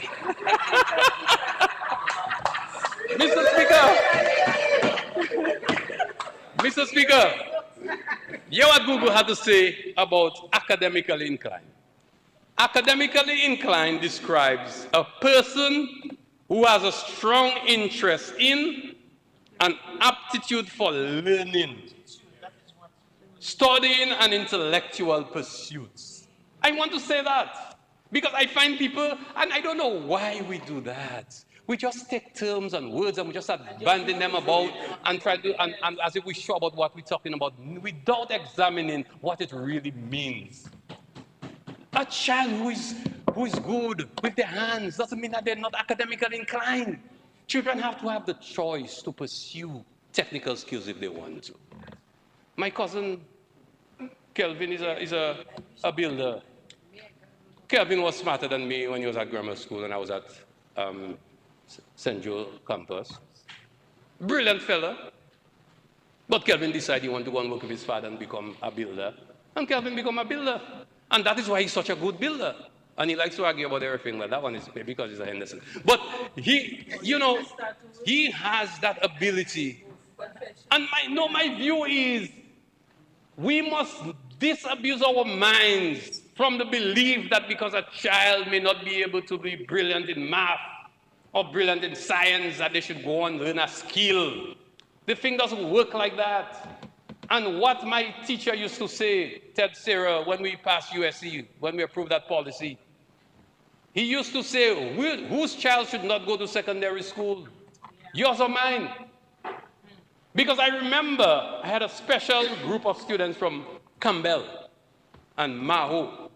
I won't call it, well, I can call their names because it's good. Craig, this other Esprit fella, Kenny, and Wynyard Esprit and Matthew. And who are they now? These guys came to us from JSPU in the back door, and they live in the front door at the top of the class. The reason is because they were not given an opportunity. They did an exam, they wake up, something happened, and they don't pass the exam. And we send them to learn a skill. And these children should have, these young people would have been doomed, never have an opportunity to pursue anything. Were it not for this back door that was created, that they would come to high school. We need to get away from this. And our children are doing better now than ever before. They are doing better now than ever before. But we need to reform to meet the demands of the times. We're now building marina. We never had that before. You had little pays and knees and fellas running Chesai in Portsmouth. But you didn't have any facility where you could repair yachts and go and fix things and bring that in a dry dock. This is what we're looking towards. Geothermal, Mr. Speaker. 2 more minutes. No, I need a go 10 minutes to go on geothermal. I'm sorry. Mr. Speaker, I move that the honorable members be given additional 10 minutes to wrap up. 15 minutes, I beg your pardon. Thank you. Second motion. Honorable Vince Anderson, you are given an additional 15 minutes. I finish. But let me move it first. It has been moved and seconded that the Honorable Minister be given an additional 15 minutes. Those in favor? Those against? The ayes have it. Thank you, Honorable Minister, you are given an additional 15 minutes. 1-5? Yes. Yeah, 15. Mr. Speaker, I was inspired by the part-time or acting leader of the opposition. I feel I can talk a little long. But Mr. Speaker, geothermal, we didn't have that before. We need to retool, retrain. We now have a 5-star hotel in the north of Dominica. The quality of services are required there. The servicing of the equipment that's there, we've never seen that before. Fort Young has expanded and upgraded. Secret Bay is there. There are demands. Air conditioning, cooling, heating, renewable energy maintenance. We need to focus now on doing a skills assessment, see where that gap is, and that we may be able, one thing I didn't hear the Minister of Education said, I told her that privately, is that we should do the skills assessment to determine if some of the things that we teach we need to teach them, and whether we should include new technical skills, and how. The big question is how they should be taught. I have more radical views than that in education. I even believe that we should even rethink if CXC cannot reshape and refocus itself with the times, that we need to consider pursuing subjects outside of the CXC curriculum, so that we need to define for ourselves what we want our children to be at the termination of their secondary schooling. We have to make that determination. I'm not saying to break away from CXC, but we need to force that change from them. And if they refuse, then we need to consider. So geothermal energy, Mr. Chair, it's part of the future that is looking exciting for Dominica. We have been pursuing this for so long. And thank God, we are getting there. We are getting there. I'm a man, though people may think that I have such great confidence, but I don't like to speak with certainty about things that I don't have total control over. Anything can happen. Anything can happen. God forbid, you can have a major hurricane. War in the Middle East can, escalate to a point where OMAT may find itself in some challenges, continuing to provide the services that it's doing now.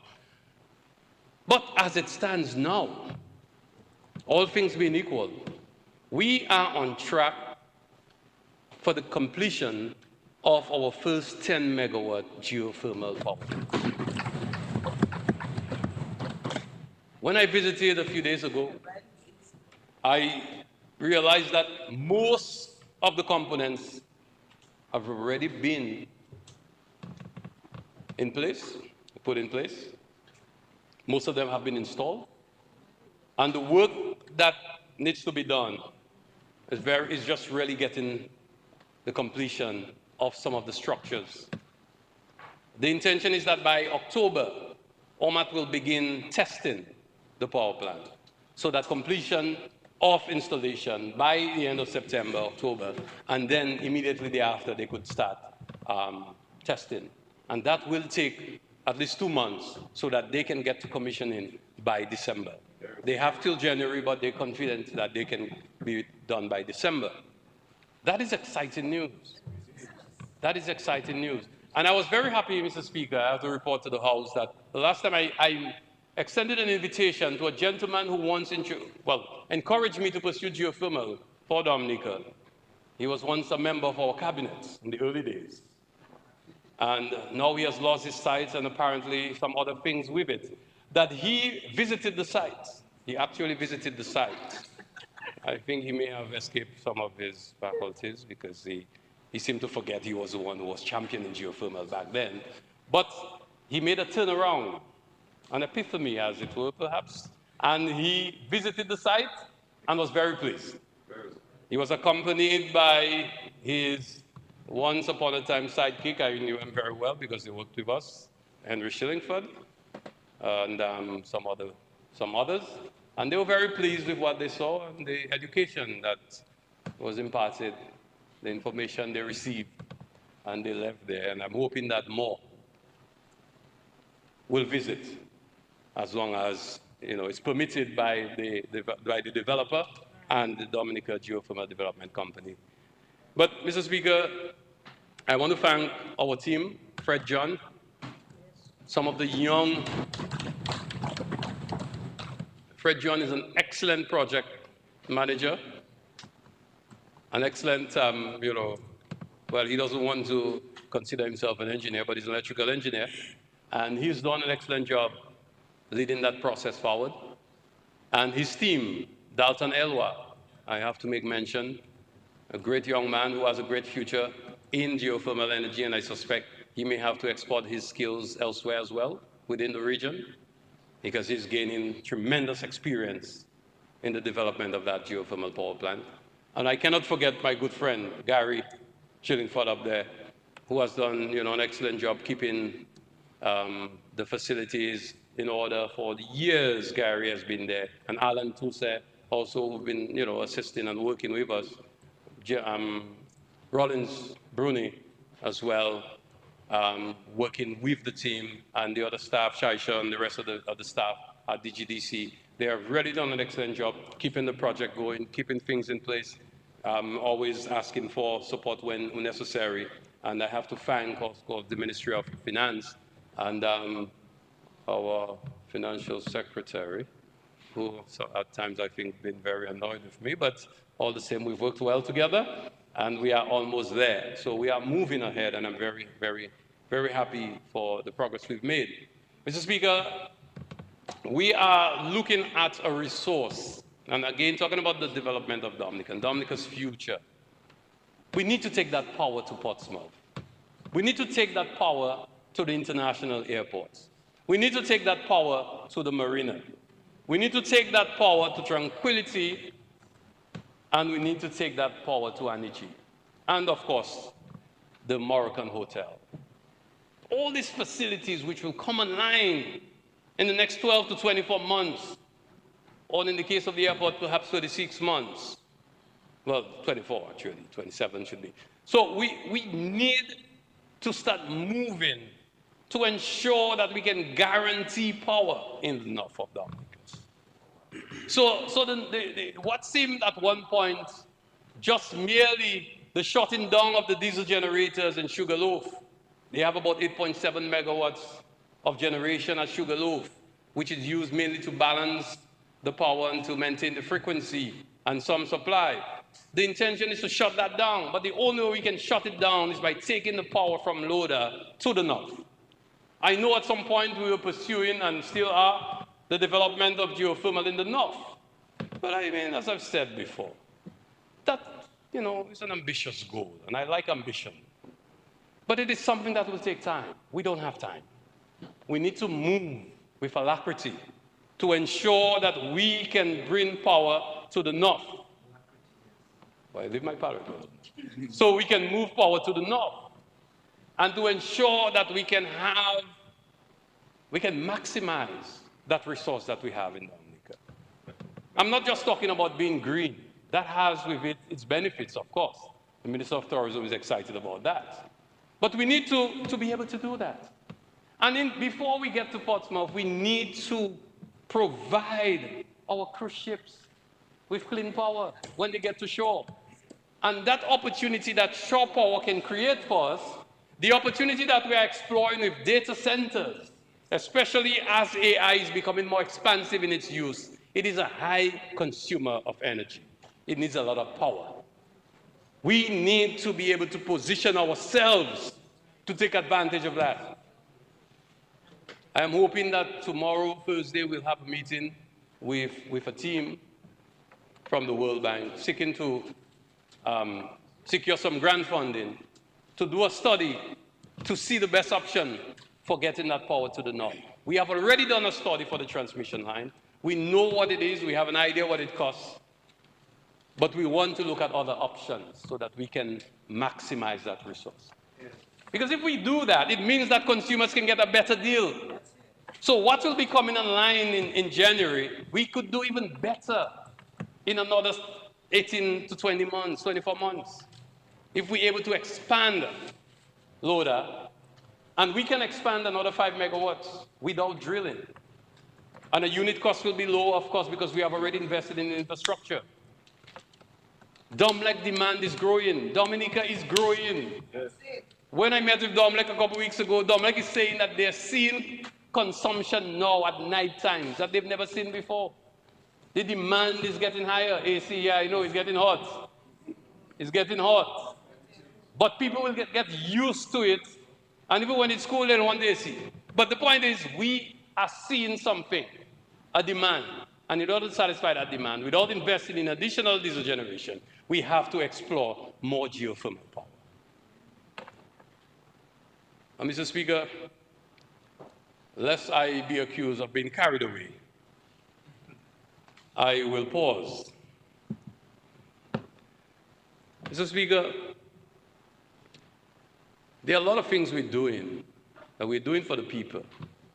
Sometimes it's difficult for them to fully appreciate because people leave, people have their own dreams and aspirations, their own demands from day to day.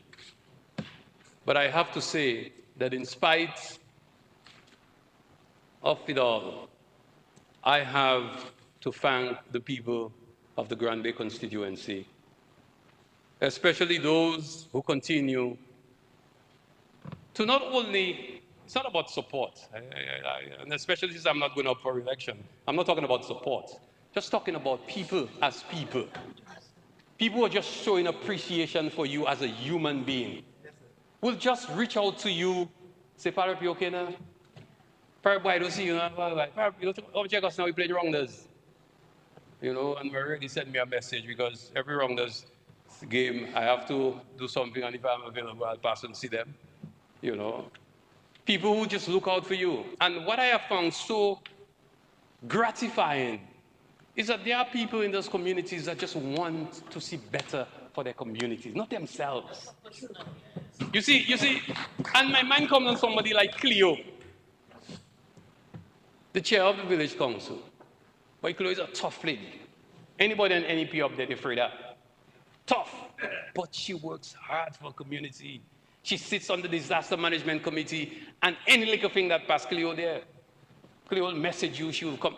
I met with them just at the beginning of the hurricane season, a few days before the start of the season. We met. We had a discussion, we have a plan. There are people already getting their plans together, making sure they have all their people and things are organized, call the police, call the fire service, call the health center, make sure, people are okay, people are organized, and they have the list of people who need assistance. To me, that is what I love about a village. I like that part about the village. And then we had Isidore, and I am saying this to you, Minister. Just put Isidore on your whatever program you have of activities. Isidore is a major tourism event. I brought a friend who came from Vietnam or somewhere, and he was so excited about the color, the life, just seeing people doing things that you don't see, anywhere else. That has to be a major event. When Stephanie and all of the team, Magdalene and all these people came together and they have to dress, but one thing is with them, they want to dress new every year. And it's not cheap here, Magdalene. It's not cheap. Yeah, they have to dress them. When Kim come out in her thing, and she go out with her duet, and they nice. Sakis, don't talk about that.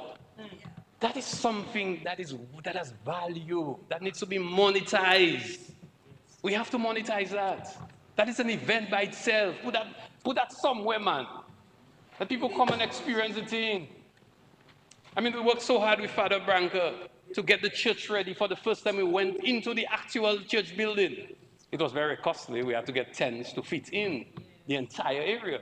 But it was a lovely experience. Because people were reminiscing. They were back in a place that they worship, and it was a great experience. But it's the spectacle, the color, the life.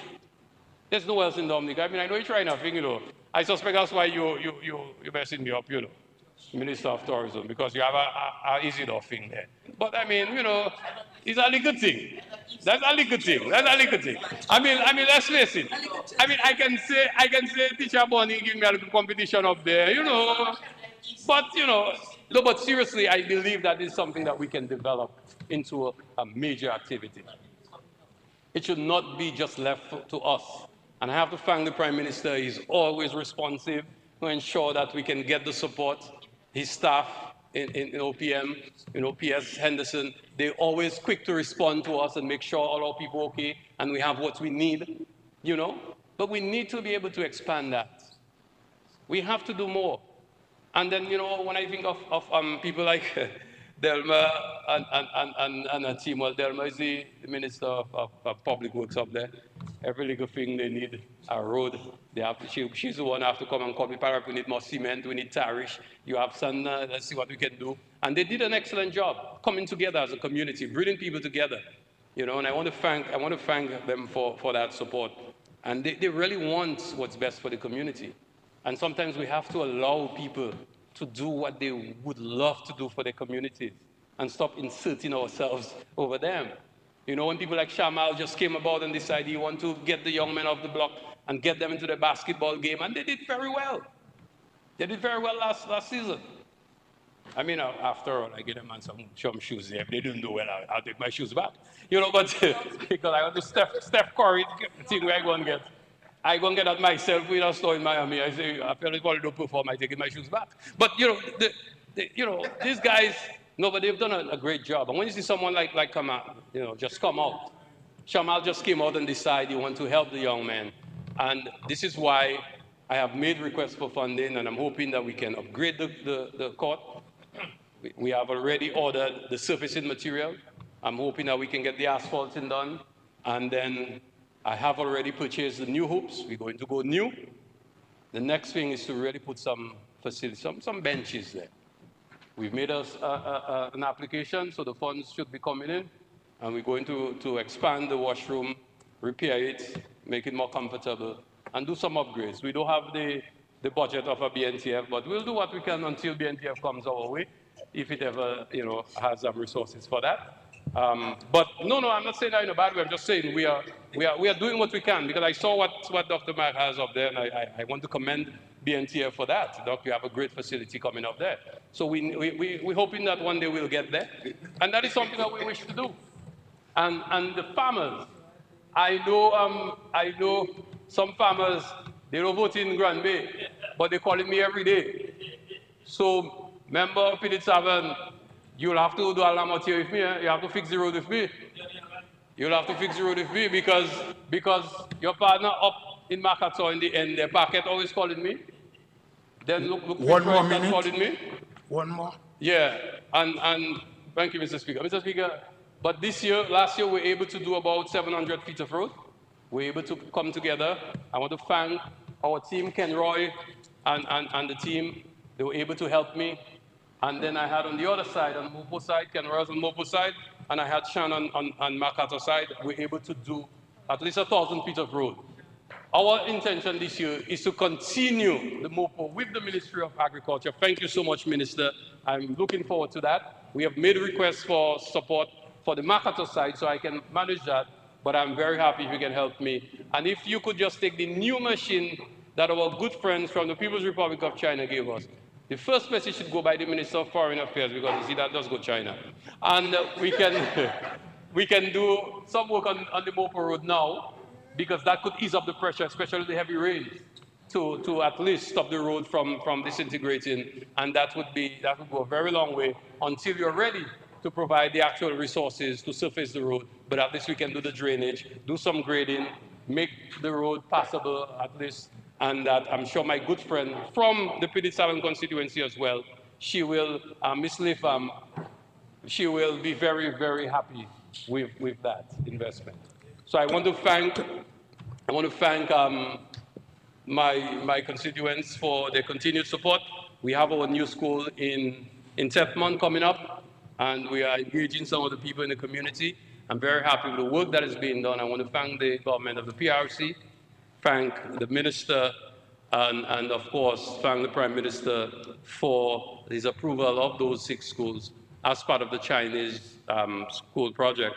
And we are very happy that we will have a new school in the next school year in Thetmon, so that our children can have better tuition, our teachers can have a better working condition, and it will be also an improvement to the community of Thetmon and Mountain. So I'm really, really happy for those developments. There are lots of other things that we can talk about, but it is not my style to do that. But I just felt it was necessary to thank Leandra, and the rest of them, our new chair of the Thetmon Village Council, and all these people who continue to put themselves forward, Delroy and the rest of the team to put themselves forward, Damien, to help the community and to do things that they can do on their own without putting too much pressure on government, and always being satisfied with the little that they have.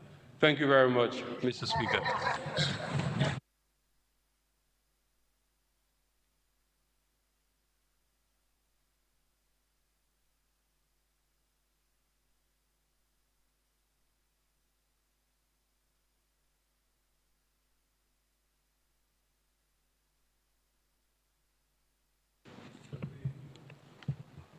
Yes, Honorable Henderson, Senator, you are recognized. You have the floor. You may proceed.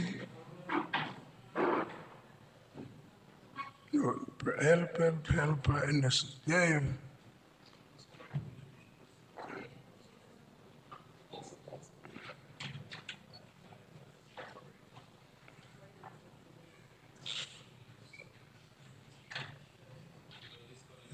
It's disconnected. No. Yes. Try again. Okay, you could move in front, move at the front. Yeah, you could just switch space.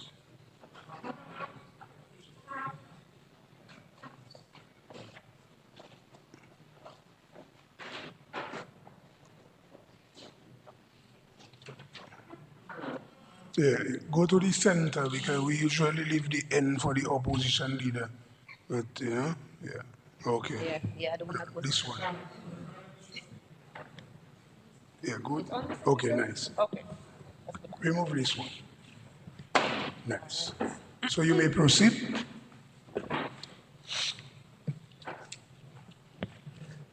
Mr. Speaker, I find anything a little short. Yeah. Pull it forward. Just move it forward. Move it forward? It's on. Yes. It's on. On the.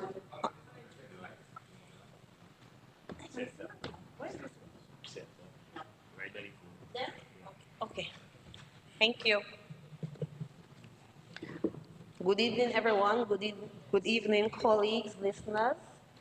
Mr. Speaker, I humbly seek your permission to refer to my notes, and I will be prepared for 2026 when I will have no Yeah. notes. Yes. Permission granted. Mr. Speaker, I rise to give my contribution to the 2025-2026 national budget, which was presented in this honorable House last Friday.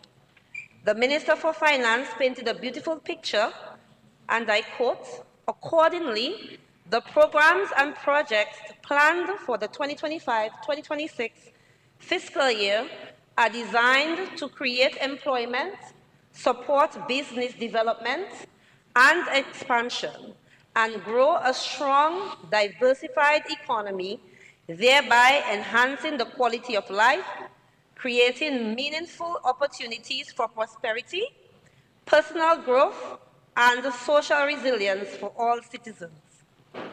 Mr. Speaker, every year, as expected, the government prepares a budget for parliamentary approval. The budget approved by the Parliament should become the financial prospectus of the government in using the funds allocated for each ministry.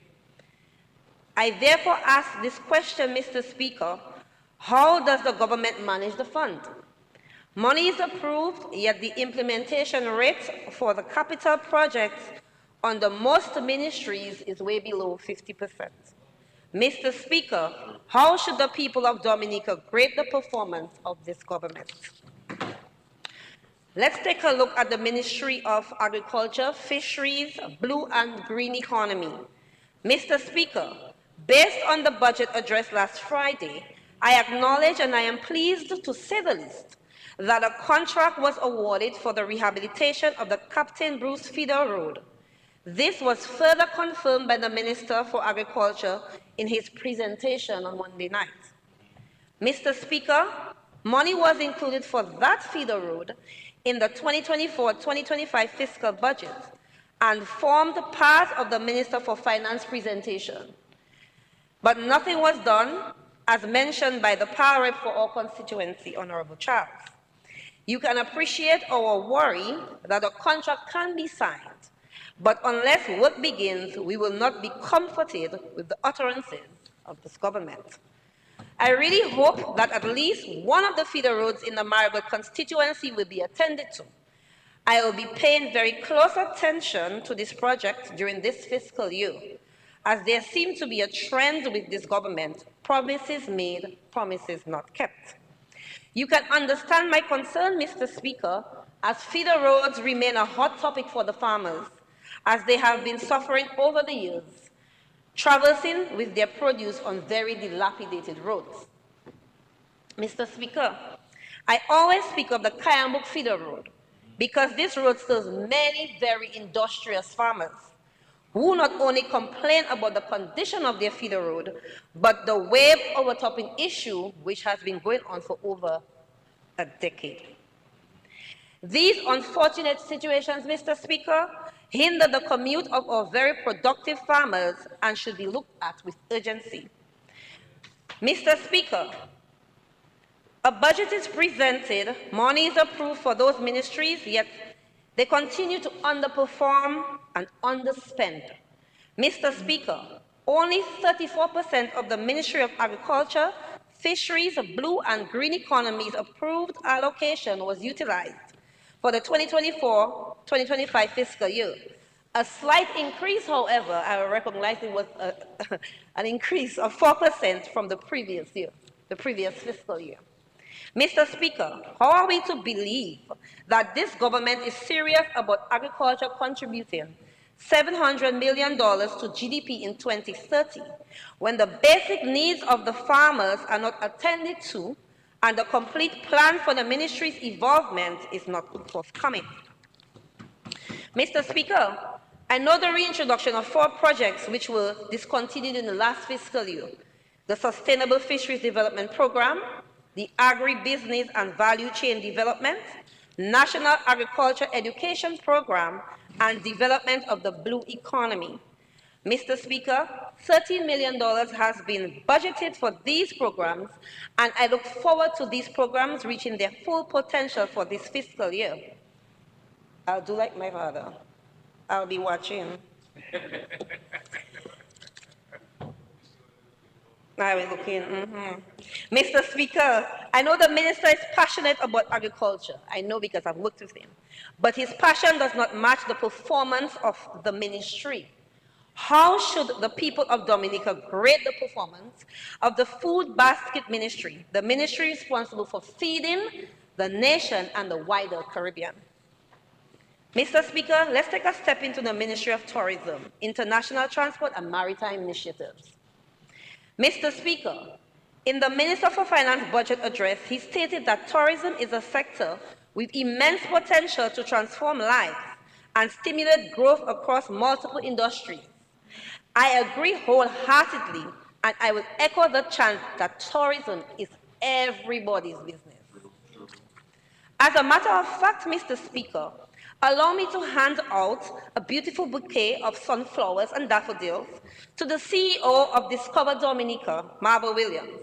In your first year, Marva, we have seen the improvements and the marketing campaigns like the Cool Escape, which highlighted Dominica as the vacation destination in so many aspects: the water, the food, the wellness, just overall experience. Mr. Speaker, it's a pleasure to watch those videos. As a country, we are all pleased with the spike in the number of visitors here for the Dominica experience. We are also very pleased with the benefits from the World Creole Music Festival from 2024 and the results from Mass Dominic this year. Mass Dominic this year was fine. The promotion and branding of the destination Dominica is in good hands. Kudos to you, Marva, and your DDA team, your DFC team, to Ayodele and team, well done. We look forward to the numbers growing exponentially in this new fiscal year as you embark on rigorous marketing campaigns. Mr. Speaker, I am an advocate for the Keep Dominica Clean and Green initiative. I'm all about keeping the country clean and green. We have to keep the country intact. However, Mr. Speaker, with the garbage disposal issue the entire country is facing currently, Mr. Speaker, it's stressing me out. But 6 new garbage trucks are coming this year. So, Mr. Speaker, I look forward to our problem being solved. This government has picked up $50 million from the garbage tax, also known as the environmental surcharge, in the last 5 years. But, Mr. Speaker, we haven't seen a garbage truck. But 6 coming, and I'm very, very happy. The government cannot meet the expectation of the garbage disposal, but painted a beautiful picture. All is well. Again, garbage trucks coming. Mr. Speaker, there seems to be no failure of the government to be corrected, and nothing that government needs to be held accountable for. So let's not even talk about that. We're moving along, or garbage trucks are coming. Mr. Speaker, I welcome the tourism site user fee adjustment in the 2025-2026 fiscal budget as we aim to showcase and preserve our destination while earning a living from it. Year after year, we see tourism and site enhancement presented as a line item in the budget. Improving the ecotourism product is paramount to coincide with the newly implemented fees. I'm for the fees because we have a lot to see in Dominica, and when we travel, we have to pay to see. Less than that. Mr. Speaker, will the enhancing of the tourism sites be at the forefront of the ministry task this fiscal year? Enhancing tourism sites has been recurring for the past fiscal years. As a matter of fact, Mr. Speaker, only 4.6% of the amount budgeted last fiscal year, that's 2024-2025, was used to enhance the sites. This is a trend, Mr. Speaker, as only 3.8% was spent in the 2023 fiscal year, 2023-2024, fiscal year. However, Mr. Speaker, this has been ongoing for some time, and yet no significant or obvious structure to govern the sites has been put in place. And I discovered Dominica with my children. They love the waterfalls, they like the river, they enjoy the lake. They are nature babies. They belong to nature. Every weekend, we have to do something. We've been to some of the sites, Mr. Speaker, and there is no organized structure for having passes viewed, or even security, or even lifeguard present in some areas. I took my kids to one of the sites, and we had to leave because I wasn't too sure what to do. It's me and 2 little people. Increase in fees, Mr. Speaker, increase in fees really means proper tourism site enhancement. It needs to go hand in hand, and I'll be watching. According to the Minister of Finance, tourism continues to lead the economic rebound. With a 20.5% increase in arrivals, our investment in new hotels, cruise infrastructure, and community tourism is yielding results. Mr. Speaker, the increase in arrivals, especially cruise, fact, there's an increase. We see the increase, the numbers are there. But can we say that it was driven by the execution of public sector investment programs? It's a question. The Ministry of Tourism spent 45% of the approved allocation. I would say there was an increase from the last fiscal year. Approved $17.8 million, spent $8.06 million, Mr. Speaker, of the approved amount. Mr. Speaker, tourism was framed as a pillar of post-COVID economic recovery in the 2024-2025 budget. The government pledged new investment in cruise and yachting infrastructure, aggressive destination marketing, upgrades to ecotourism facilities, amongst other things. However, Mr. Speaker, with more than half the capital budget disappearing and achieving less than 50% execution, most of these initiatives appear to have stalled or were not initiated. No evidence has surfaced of a major new tourism plant. I don't know if I missed it. I'd like correction I can take. Are significant marketing campaigns to diversify markets beyond cruise traffic part of the ministry's plan? The low spending and deep budget cuts suggest the tourism sector was also deprioritized, despite its critical role in foreign exchange earnings, job creation, and rural development. We're dependent on tourism. Most growth in 2024 came from cruise arrivals, not public investments, which is a clear sign of organic sector recovery, not government-led transformation. Mr. Speaker, how should the people of Dominica grade the performance of this ministry? Can we say that the minister is overseeing and ensuring that her ministry is performing at the level that it is expected? We're dependent on tourism, we're diversifying. Mr. Speaker, we're moving into nice presentation I heard on Friday. I wasn't there in person, but I listened to Dr. Mark's presentation. Mr. Speaker, I note in the budget presentation another budget measure where for 6 months beginning October 1st, 2025, VAT and import duty will be removed from a list of items which we consume almost daily. Mr. Speaker, this appears to be a temporary relief to a permanent issue. But wait, after 6 months, Mr. Speaker, what will be the next step? Will the import duties and VAT be added back to the items? I'm asking questions, I don't know. I have another question, Mr. Speaker. How will this be implemented where businesses can state and show that they may have ordered some of the items in bulk before this was implemented? After 6 months has passed, Mr. Speaker, and the business places have in stock the items that they purchased with their relief from the government, will they then increase the prices of the items? What measures will be used to assess, review, and manage this initiative from October 1st, 2025 to March 31st, 2026? This government is a government of temporary fix. Patch still, put a drum over there. If you are interested in making food affordable for all Dominicans, January to December, Sunday to Saturday, all of the time, wouldn't price control be at the forefront of your task? Moving along, Mr. Speaker, let me state here that the Ministry for Sports and Culture used, listen, the Ministry of Sports and Culture, they spent a little more money than the last time.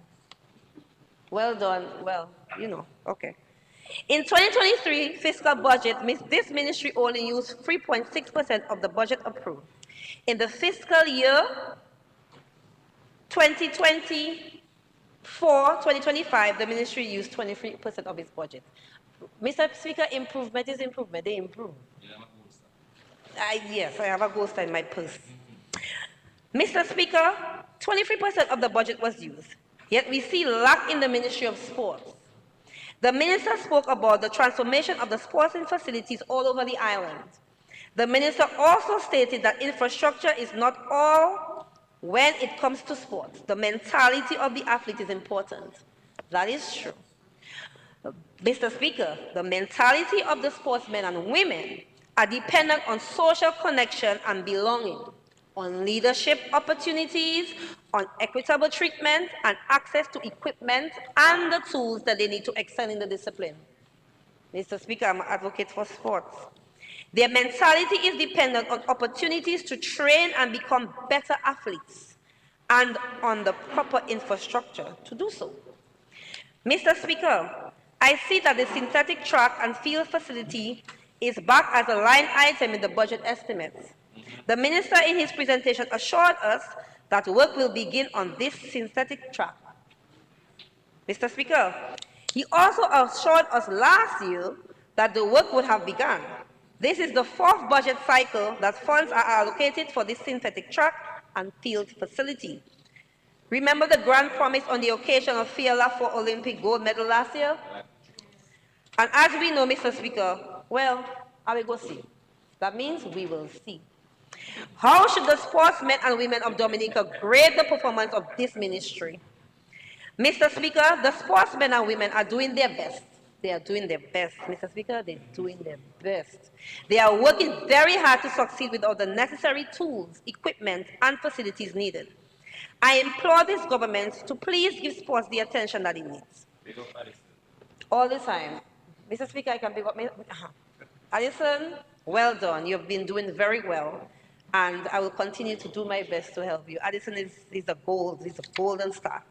Mr. Speaker, in my budget presentation last year, I referred to an announcement by the minister responsible for culture, youth, sports, and community development at the 2024 Golden Drum Award that the Arawak House of Culture would have been opened by the end of last year.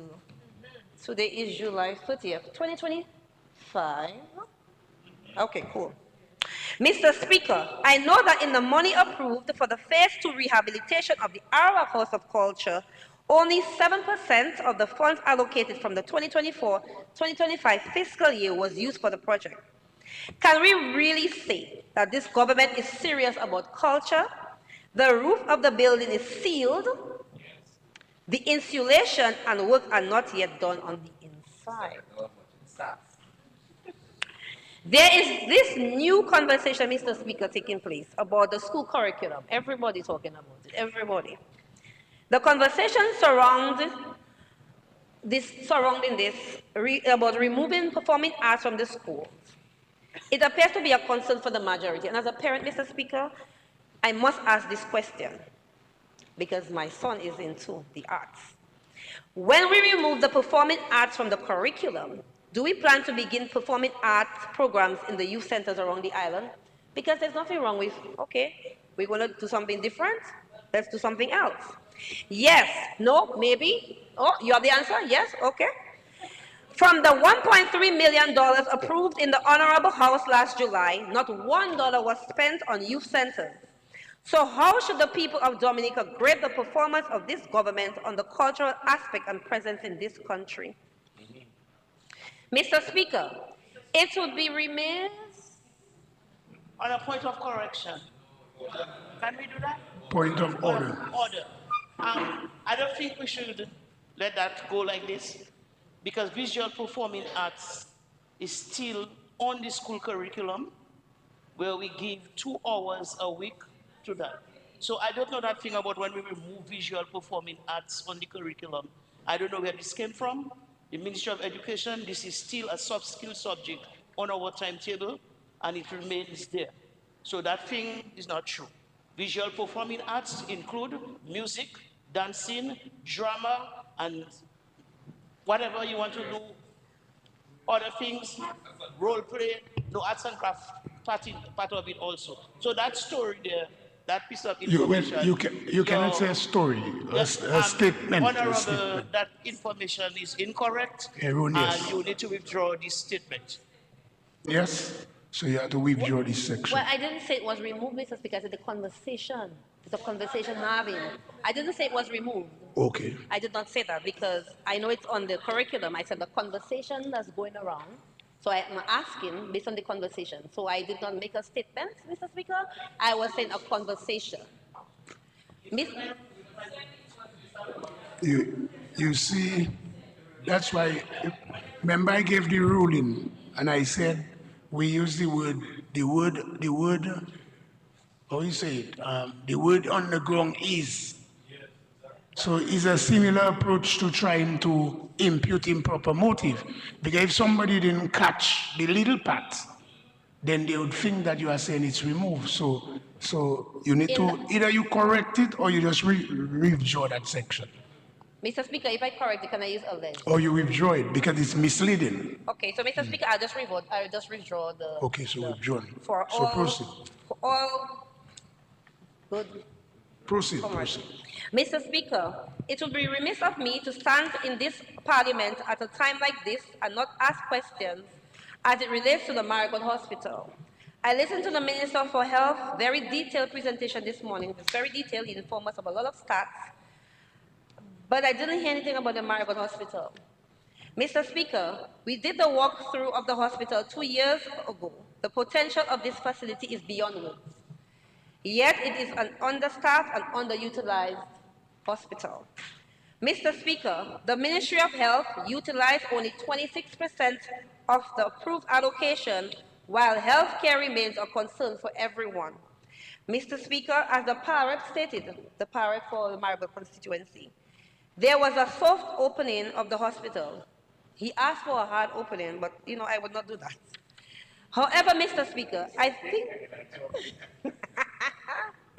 however, Mr. Speaker, I think it's time for the grand opening, the grand opening, Mr. Palrep, of the hospital and all the departments and areas therein.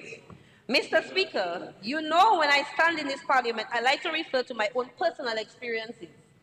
Earlier this year, I went to the A&E department with my dad at the Marigold Hospital. Sitting there was very unbearable because the AC unit, Mr. Speaker, was not working. I was told it has been that way for over a year.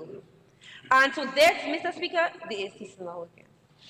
Mr. Speaker, patients are sitting at the A&E unwell and still suffocating with heat. It's hot inside of there. Mr. Speaker, can you imagine sitting in this parliament with all of us there and the AC isn't working? And we would have a hard time. So this is what the people at the hospital A&E are feeling. Mr. Speaker, the X-ray services and CBC tests are no longer available. The pharmacy services was reduced to 1 day a week, and some weeks, Mr. Speaker, the pharmacy remains closed. My father has to call me to run here, there, and everywhere because he cannot get what he needs. There are inadequate supplies, Mr. Speaker. My dad, again, ensures that I have to go purchase supplies for him so he can take with him, so he can help other patients at the hospital. He's that kind of individual. Mr. Speaker, the cry for a fully functioning Marigold Hospital continue. When we are going to open the Marigold Hospital, Mr. Speaker, in full capacity, we will need the hospital open to serve not just Marigold, but the Northeast. We have an airport, and we have a new international airport being built. Mr. Speaker, I think that we need to look into our hospital in that area functioning well. Mr. Speaker, in my closing remarks, because I like to stay within time, I heard a political history lesson from the Minister of Tourism in which she tried to give us the impression that nothing was right with Dominica, its people, the economy before the Dominica Labour Party came to office, Mr. Speaker. The minister said that the UWP came to office in 1995, met the debt to the GDP ratio at 56%, and skyrocketed it to more than 90%. As a result, she said things were bad, and Dominica found itself in the grip of an IMF stabilization program with 4% stabilization levy and all of that. Under this government, debt to the GDP has been over 100% for 4 straight years, 2020, 2021, 2022, 2023. And there is no IMF stabilization program. But the debt to GDP numbers of the tourism minister are not correct, Mr. Speaker. She did not say where she got the data from. But I went to look on the imf.org/en/country/DMA #country data, Mr. Speaker, for the debt to GDP on the UWP and the debt to GDP on the DLP. Mr. Speaker, on the UWP, 1995, 57.4, 1996, 53.7, 1997, 47.7, 1998, 56.3, 1999, 61.8. Debt to GDP on the DLP, 2000, 68.9, 2001, 98.5, 2002, 97.9, 2003, 94.9, 2004, 86.2. So, Mr. Speaker, if more than 90% debt to GDP is the reason for an IMF austerity program, then the justification first surfaced in 2001 after the DLP came into government, did not know what to do, and could not pay its bills because it shut down its own revenue stream, including the now famous, not the new, because it's been there, or famous Citizen by Investment Program, or CBI. The truth, Mr. Speaker, does not need an extra pair of legs, Mr. Speaker. It stands on its own merit. Thank you.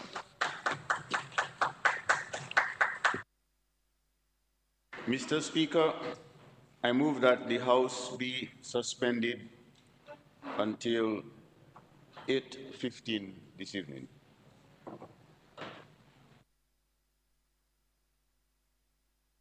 Seconded, Mr. Speaker.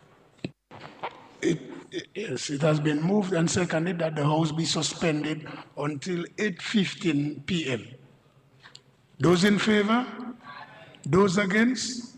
House stands suspended at 8:15 p.m. this evening. Until 8:15 p.m. this evening.